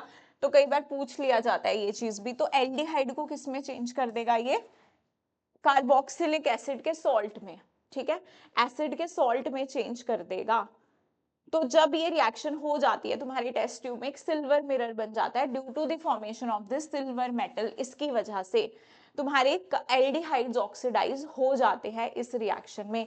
तो टॉलेंस टेस्ट बेटा कौन देता है, तुम्हारे एल्डिहाइड्स देते हैं, सारे एल्डिहाइड्स तुम्हारा टॉलेंस टेस्ट देते हैं, लेकिन कीटोन्स टॉलेंस टेस्ट नहीं देते। कौन से कीटोन्स देते हैं तुम्हारे, अल्फा हाइड्रोक्सी कीटोन्स, सिर्फ अल्फा हाइड्रोक्सी कीटोन्स देते हैं, अल्फा हाइड्रोक्सी कीटोन्स देते हैं ये वाला टेस्ट। अब फैलिंग टेस्ट की बात करूं तो फैलिंग टेस्ट भी तुम्हारे कीटोन्स नहीं देते हैं ये तुम्हारे पास, लेकिन ये टेस्ट सिर्फ और सिर्फ एल्डिहाइड्स देते हैं, लेकिन ये एरोमेटिक एल्डिहाइड्स ये टेस्ट नहीं देते हैं, एरोमेटिक एल्डिहाइड्स ये टेस्ट नहीं देते हैं, ये बात भी ध्यान रखनी है। तो फैलिंग रिएजेंट क्या होता है, उसमें दो सॉल्यूशन होता है, फैलिंग सॉल्यूशन ए और फैलिंग सॉल्यूशन बी, दो का बना होता है ए और बी का। जो ए होता है उसमें एक्वस कॉपर सल्फेट होता है, तो कैसा कलर होगा, blue colour. And Fehling solution B में एल्केलाइन सोडियम पोटेशियम टार्टरेट, जिसे हम रॉचल सॉल्ट बोलते हैं, ध्यान रहे। These two solutions are mixed, ठीक है, इन इक्वल प्रोपोर्शन। हम क्या करते हैं, फैलिंग सॉल्यूशन के साथ अपने एल्डिहाइड को हीट करते हैं, और ये जो Cu2+ है, यहाँ पे ध्यान रहे, ये Cu2+ तुम्हारा Cu2O में चेंज, मतलब +1 में चला जाता है, 2+ से +1 में, खुद की रिडक्शन दूसरे की क्या करा देता है, ऑक्सीडेशन, और उस इसकी वजह से इसके रेड ब्राउन पीपीटी बनते हैं, क्योंकि इसका कलर कैसा होता है, रेड ब्राउन, और इसका कलर कैसा होता है, ब्लू। तो कलर चेंज हो जाता है, सिर्फ एल्डिहाइड्स के साथ रिएक्शन देगा, एरोमेटिक के साथ नहीं देता है ये, और कीटोन्स के साथ भी नहीं देता है, ये बात ध्यान रखना। उसके बाद आ गया तुम्हारा oxidation of methyl ketones, haloform reaction, very very important, hello form reaction is very very important. ध्यान रहे कभी भी तुम्हारे पास कार्बोनाइल कंपाउंड आ गया हमारा ये, ठीक है, इसमें ये मिथाइल ग्रुप होना बहुत जरूरी है। जिनके पास ये मिथाइल ग्रुप होगा वही हेलो फॉर्म टेस्ट देंगे, चाहे वो एल्डिहाइड है या कीटोन है, ये मिथाइल ग्रुप होना बहुत जरूरी है। Aldehyde and ketones having at least one methyl group, ध्यान रहे एटलीस्ट एल्डिहाइड कीटोन्स के पास एक मिथाइल ग्रुप हो तभी वो हेलो फॉर्म टेस्ट देंगे। इस कार्बोनाइल के साथ डायरेक्टली तुम्हारा मिथाइल ग्रुप जुड़ा होना चाहिए। तो हम रिएजेंट क्या लेते हैं इसमें, NaOX, या कई बार तुम्हें किस तरह से दिया होता है, ऐसे भी लिख के दिया होता है X2 + NaOH, तो ये भी वही रिएजेंट है, इसी से मिलके ये बना है सोडियम हाइपोहैलाइड। कुछ नहीं करना है तुमने, फिर प्रोडक्ट बनाने के लिए ये बॉन्ड ब्रेक करना है, इस वाले का बना दो सॉल्ट, दूसरे वाले का बना दो जो भी X है यहाँ पे वो। अगर X तुम्हारा I है तो ये बड़ा येलो कलर का कंपाउंड बनाएगा, येलो कलर का, ठीक है जी। तो देख लो यहाँ पे ये रिएक्शन हो रही है हमारी, और ये रिएक्शन बड़ी इंपॉर्टेंट है। यहाँ पे देखो NaOCl लिया है, ये डबल बॉन्ड को इफेक्ट नहीं करता है, double bond as it is है तुम्हारा। ये देखो ये बॉन्ड ब्रेक किया, यहाँ पे इसका सॉल्ट बन गया और ये बन गया तुम्हारा CHCl3 क्लोरोफॉर्म, ठीक है, हेलोफॉर्म बन गया। कौन सा हेलोफॉर्म बना, क्लोरोफॉर्म। तो ये हमारा आइडोफॉर्म जो रिएक्शन है इसे हम यूज करते हैं for the detection of iodoform reaction को, क्योंकि आयोडोफॉर्म में जब हम आयोडीन यूज कर रहे हैं तो हमारा आइडोफॉर्म बन रहा है, ये येलो कलर का होता है। तो हमें हमारे लिए क्या होता है कि जब हमें कलर दिखता है तो हमारे लिए चीजें इजी हो जाती है। तो ये डिटेक्शन के लिए यूज होता है, CH3CO ग्रुप के डिटेक्शन के लिए यूज होता है। अब जरूरी नहीं है कि एल्डिहाइड कीटोन्स ही दे सकते हैं, तुम्हारे पास अगर मान लो अल्कोहल है, ऐसा कुछ अल्कोहल है, तो पहले क्योंकि ये क्या है ऑक्सीडाइजिंग एजेंट है, तो पहले ये इसको ऑक्सीडाइज कर देगा, ऑक्सीडाइज कर देगा तो तुम्हारे पास क्या बन जाएगा, बन गया ना तुम्हारे पास कार्बोनिल के बगल में आ तो गया मिथाइल ग्रुप, COCH3 ग्रुप होना चाहिए, तो बन गया, ये भी दे देगा तुम्हारा हेलोफॉर्म टेस्ट, ठीक है। और अगर इसमें और कौन कौन से मॉलिक्यूल्स टेस्ट देते हैं, बहुत और भी देते हैं, और उनको भी ऑक्सीडाइज करके इस पर्टिकुलर ग्रुप में चेंज कर देता है। तो मैंने काफी डिटेल में डिस्कस किया हुआ है वन शॉट में, वहां पे तुम देख सकते हो कि और किस किस के साथ देता है। जैसे ये कुछ ऐसी स्पीशीज लिखी हो तो ये भी हेलोफॉर्म टेस्ट देगी, क्योंकि जब हम मैकेनिज्म कराते हैं तो बीच में ये स्टेट बनती है इस तरह की, ठीक है, ये एसिडिक H है, तो बार बार जब ये रिप्लेस होंगे तो X इसके साथ जुड़ेगा, तो ये भी हमारे क्या देते हैं, हेलोफॉर्म टेस्ट देते हैं, ठीक है जी। तो ये हमारा क्या हो गया, हेलोफॉर्म टेस्ट हो गया। एक बार इसको NCERT से इस पूरे पैराग्राफ को रीड मार लेना, ज्यादा चीजें इसमें नहीं दी है, जितनी दी है वो मैंने तुमको बता दी, और जो भी थोड़ा बहुत एक्स्ट्रा है वो हम लोग कवर कर लेते हैं अपना बाकी, जैसे वन शॉट वगैरह में वहां पे मैंने तुम्हें बताया हुआ है, तो एक बार इसको देख लो। ये देखो ये वाला क्वेश्चन, इस क्वेश्चन को एक बार ट्राई करो, बहुत बड़ा सा पैराग्राफ दे रखा है, ठीक है, हम इतना बड़ा पैराग्राफ नहीं पढ़ेंगे। ऑर्गेनिक कंपाउंड ए बोला गया है, मॉलिक्यूलर फॉर्मूला दे रखा है मुझे C8H8O, है ना, कुछ बेंजीन टाइप लग रहा है ना, जैसे बेंजीन का फॉर्मूला C6H6 होता है, जितने कार्बन उतने हाइड्रोजन, तो मतलब कुछ इस तरह का फॉर्मूला होने वाला है। कह रहा है forms an orange red PPT with 2,4-DNP reagent, 2,4-DNP reagent के साथ रिएक्ट करके, मतलब ये रिएक्ट कर सकता है, कुछ कार्बोनाइल कंपाउंड है, and gives yellow precipitate on heating with iodine in presence of sodium hydroxide, I2NaOH के साथ येलो पीपीटी दे रहा है, इसका मतलब इसमें COCH3 ग्रुप होगा, COCH3 ग्रुप होगा, तो इसका मतलब ये C8H8 में से अगर मैं C6H6 अलग कर लूं तो मेरे 2 कार्बन आ गए, मतलब यहाँ पे एक बेंजीन रिंग भी होगा। देख लो फॉर्मूला देख लो, तुम्हारे पास 8 ही आ रहे हैं तुम्हारे हाइड्रोजन्स, यहाँ से 5, यहाँ से 3, 8, और तुम्हारे पास 8 ही है कार्बन और 1 है ऑक्सीजन, क्योंकि अगर आपके पास ये ग्रुप है तभी आइडोफॉर्म टेस्ट देगा, तभी हेलोफॉर्म टेस्ट देता है। तो इसका मतलब कि कंपाउंड तुम्हारे पास ये कुछ इसी तरह का कंपाउंड होगा, और फिर ये हमारा 2,4-DNP टेस्ट भी दे देगा, उसके साथ भी ये रिएक्ट, ये तुम्हारा 2,4-DNP रिएजेंट रहा, हमने पीछे पढ़ा था। इसके साथ रिएक्ट कर जाएगा। कैसे? पानी निकालोगे तुम यहाँ से, ऐसे पानी निकालोगे, ये बन जाएगा 2,4-DNP डेरिवेटिव, और हमारा हेलो फॉर्म तो ये देता ही है, अभी अभी सीखा, ठीक है। तो हो गया क्वेश्चन। इसके बाद हम लोगों को बोला है reaction due to alpha hydrogens. सबसे पहला रिएक्शन जो है हमारे पास वो है अल्डोल कंडेंसेशन। अल्फा हाइड्रोजन की वजह से रिएक्शन क्यों हो रहा है भाई? क्योंकि ये अल्फा हाइड्रोजन जो होती है ये एसिडिक होती है। एसिडिक कैसे बोल दिया मैम आपने? इसे मैं ऐसे लिख दूं, ठीक है जी। कुछ यहाँ पे भी ग्रुप लगा है। मान लो कोई बेस आया, वो इस हाइड्रोजन को एब्स्ट्रैक्ट करेगा। क्यों?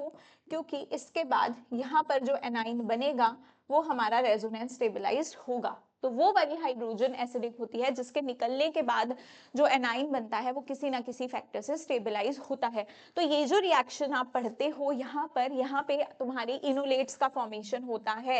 ये तुम्हारे क्या बन गए? इनोलेट्स। मैकेनिज्म में अगर देखो तो इनोलेट्स बनते हैं। तो ये रिएक्शन है अल्फा हाइड्रोजन होने की वजह से। देखो ये अल्डोल कंडेंसेशन क्या होता है, थोड़ा सा मैं तुम्हें बता देती हूँ। वैसे मैकेनिज्म करने की जरूरत नहीं है, क्योंकि हम इसमें एटलीस्ट हमारे पास एक अल्फा हाइड्रोजन होना जरूरी है। इसे इस तरफ लिख देती हूँ, एक अल्फा हाइड्रोजन होना जरूरी है।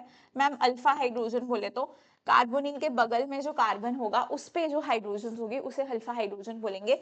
आप इस अल्डोल कंडेंसेशन को करवाते हो बेस के प्रेजेंस में, aldehydes and ketones, at least one alpha hydrogen in the presence of dilute alkali.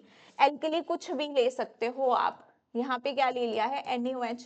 Base ने देखा एसिडिक हाइड्रोजन को तो वो उसे एब्स्ट्रैक्ट करेगा, और यहाँ क्या बनेगा? तुम्हारा इनोलेट्स बन जाएंगे। अब एक मॉलिक्यूल तो होगा नहीं, ऐसे बहुत सारे मॉलिक्यूल्स होंगे।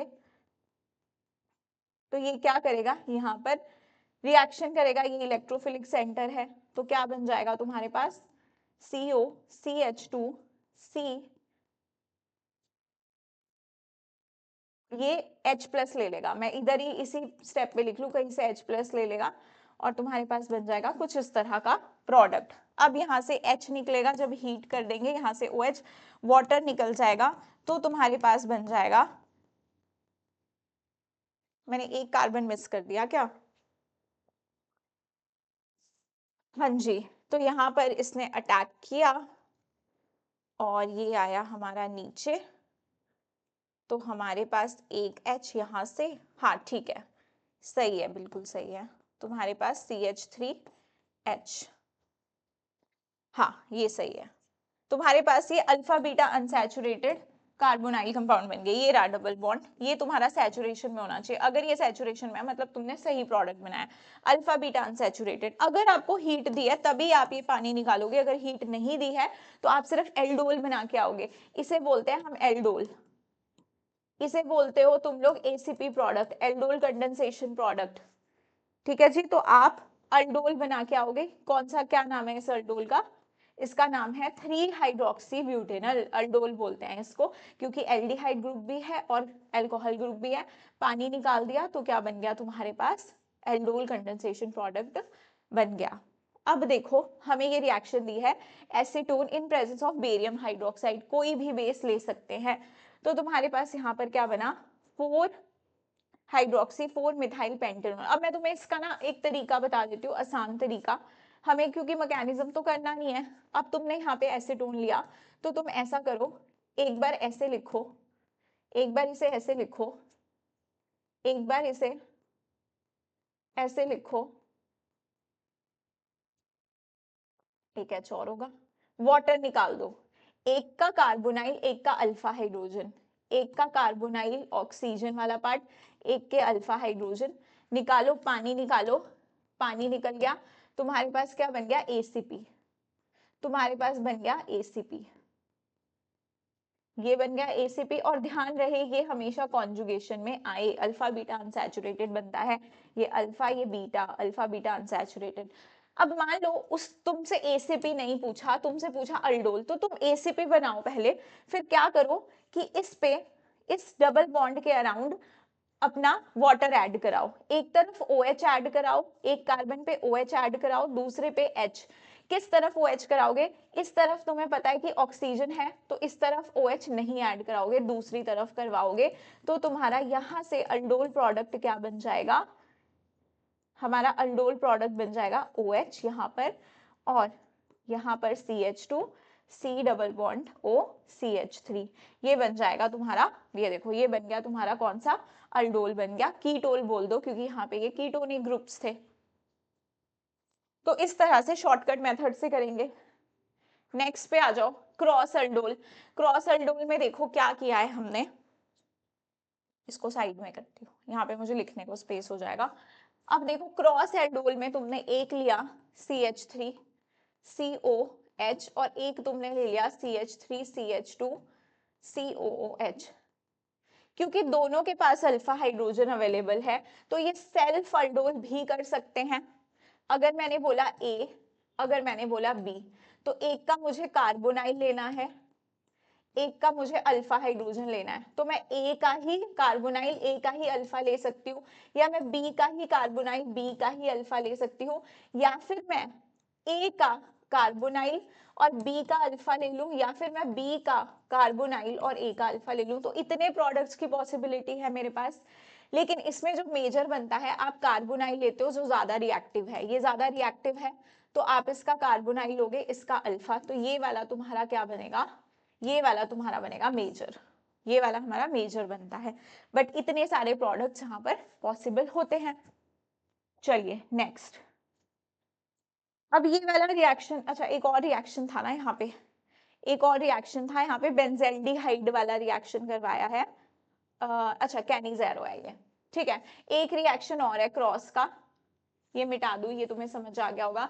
एक और क्रॉस का रिएक्शन है तुम्हारा, एक तुमने ले लिया है बेंजेल्डिहाइड और दूसरा तुमने क्या ले लिया है COCH3, इसको बोला A, इसको बोला B, इसके पास कोई अल्फा हाइड्रोजन नहीं है, तो इसका मतलब कभी भी ऐसा नहीं हो सकता कि A का ही अल्फा हाइड्रोजन ले लूं, A का ही कार्बोनाइल ले लूं, ये हमेशा कार्बोनाइल दे सकता है, अल्फा नहीं। तो या तो मैं अपना कार्बोनाइल A का ले लूं और B का ले लूं अल्फा हाइड्रोजन, या फिर B का ही कार्बोनाइल ले लूं, B का ही अल्फा हाइड्रोजन ले लूं। यही पॉसिबिलिटी है जिसमें मिक्स वाला हमारा ज्यादा स्टेबल होगा, ज्यादा मेजर वाला होगा। अब है कैनिज़ेरो रिएक्शन, तो कैनिज़ेरो रिएक्शन में बेटा हम डाइल्यूट एल्कली की जगह क्या लेते हैं, कंसंट्रेटेड एल्कली, कंसंट्रेटेड एल्कली लेते हैं, और सामने तो हमारे क्या होते हैं, सामने हमारे एल्डिहाइड या कीटोन ही होंगे। लेकिन इसमें क्या है, अब हम इसमें बोल रहे थे कि अल्फा हाइड्रोजन जरूरी होता है, इसमें aldehydes which do not have an alpha hydrogen atom undergo self oxidation and reduction, self oxidation, खुद की ही ऑक्सीडेशन, खुद की ही रिडक्शन होगी, तो हम ऐसे रिएक्शन को डिस्प्रोपोर्शनेशन रिएक्शन बोलते हैं। तो ये एक तरह का डिस्प्रोपोर्शनेशन रिएक्शन है, और आपको ऐसा कार्बोनाइल कंपाउंड लेना है जिसके पास अल्फा H ना हो और कंसंट्रेटेड आप क्या लोगे, एल्कली लोगे। तो जैसे यहाँ पे क्या ले लिया हमने, फॉर्मेल्डिहाइड, आपने ले लिया कंसंट्रेटेड NaOH, एक बार करा दो इसके ऑक्सीडेशन, ऑक्सीडेशन करवा के क्या बन जाएगा इसका सॉल्ट, और एक बार इसकी करा दो रिडक्शन, एक बार बना दो अल्कोहल, एक बार बना दो आप इसका सॉल्ट, इस तरह से करवाएंगे। देखो एक बेंजाइल्डिहाइड लिया, एक बार बेंजाइल अल्कोहल बन गया, एक बार सोडियम बेंजोएट बन गया। उसके बाद देखो इलेक्ट्रोफिलिक, अगर मान लो दो अलग अलग एल्डिहाइड आ गए, तो जो ज्यादा रिएक्टिव होगा उसकी ऑक्सीडेशन करा दो, जो कम रिएक्टिव होगा उसकी रिडक्शन करवा दो। अब इलेक्ट्रोफिलिक सब्स्टिट्यूशन रिएक्शन में तुम्हें पता है कि ये जो हमारा बेंजेल्डिहाइड है CHO, ये कैसा ग्रुप होता है बेटा, this is your -M group, -M group अगर ये है तो इसका मतलब ये मेटा डायरेक्टिंग है, दिस इज मेटा डायरेक्टिंग। तो अब नाइट्रेशन होगी तो कहाँ आके लगेगा तुम्हारा NO2 ग्रुप, मेटा पोजीशन पे, तो बन जाएगा मेटा नाइट्रोबेंजीन। अब ये कुछ क्वेश्चन दे रखे हैं इन text, arrange the following compounds in increasing order of their reactivity, ethanol, propanol, propanone, butanone। कैसे करोगे, तुम्हारे पास है इथेनॉल, अच्छा ये वाला तुम कर लोगे, सेकंड वाला करते हैं ना, सेकंड वाला करते हैं। बेंजेल्डिहाइड है, बेंजेल्डिहाइड ये ले लिया मैंने, बेंजेल्डिहाइड मैंने ले लिया पैराटोल्विन एल्डिहाइड, तो ये CH3 पैरों पे, ये CHO। पैरानाइट्रो, पैरानाइट्रो बेंजेल्डिहाइड और एसिटोफिनोन। तो हमें क्या बताना है, rate of nucleophile, nucleophilic reaction, rate of, अब आ जा प्लीज आ जा, नहीं आएगा, क्या बनाया था मैंने यहाँ पे, बेंजेल्डिहाइड बनाया था ना। हाँ जी, तो इसको मैंने बोला A, इसको बोला B, इसको बोला C, इसको बोला D। ध्यान रहे हमेशा जब न्यूक्लियोफिलिक एडिशन रिएक्शन का हमको रेट बताना होता है, एल्डिहाइड ज्यादा रिएक्टिव होते हैं एज कंपेयर टू कीटोन्स, तो ये कीटोन है, आप इसको D सबसे लास्ट में लिख लो रिएक्टिविटी में, क्योंकि बाकी सब तुम्हारे क्या है, एल्डिहाइड है, और एल्डिहाइड की रिएक्टिविटी कीटोन से तो ज्यादा ही होती है, इतना इसमें दिमाग तुम नहीं लगाओगे, अब इनमें दिमाग लगाओगे। सबसे ज्यादा किसकी होगी मैम, यहाँ पे -M ग्रुप है तो ये ज्यादा खींचेगा और उतना ज्यादा ये इलेक्ट्रोफिलिक कार्बन होगा, तो C की सबसे ज्यादा ही रिएक्टिविटी होगी। उसके बाद मैम ये +H ग्रुप है तो ये क्या करेगा, इलेक्ट्रॉन डेंसिटी घटाएगा, यहाँ ऐसा कोई ग्रुप नहीं है जो हमारे रेट को कम कर रहा है, तो फिर आएगा A और फिर आएगा B और लास्ट में आएगा D। तो इस तरह से ऐसे क्वेश्चंस करोगे, इंपॉर्टेंट है ये क्वेश्चन भी तुम्हारे नीट के पॉइंट ऑफ व्यू से, और जो बच्चा बोर्ड के लिए देख रहा है भाई एनसीईआरटी, उसको भी काम ही आएगी। आप एनसीईआरटी पढ़ के जाएं, बट अच्छे से पढ़ के जाएं, ये नहीं कि नॉवल की तरह पढ़ के चले गए। अब ये रिएक्शन करा लोगे भाई, क्या निकालना होता है, H2O ही तो निकालना होता है, ठीक है, तो आई थिंक ये तुम कर लोगे।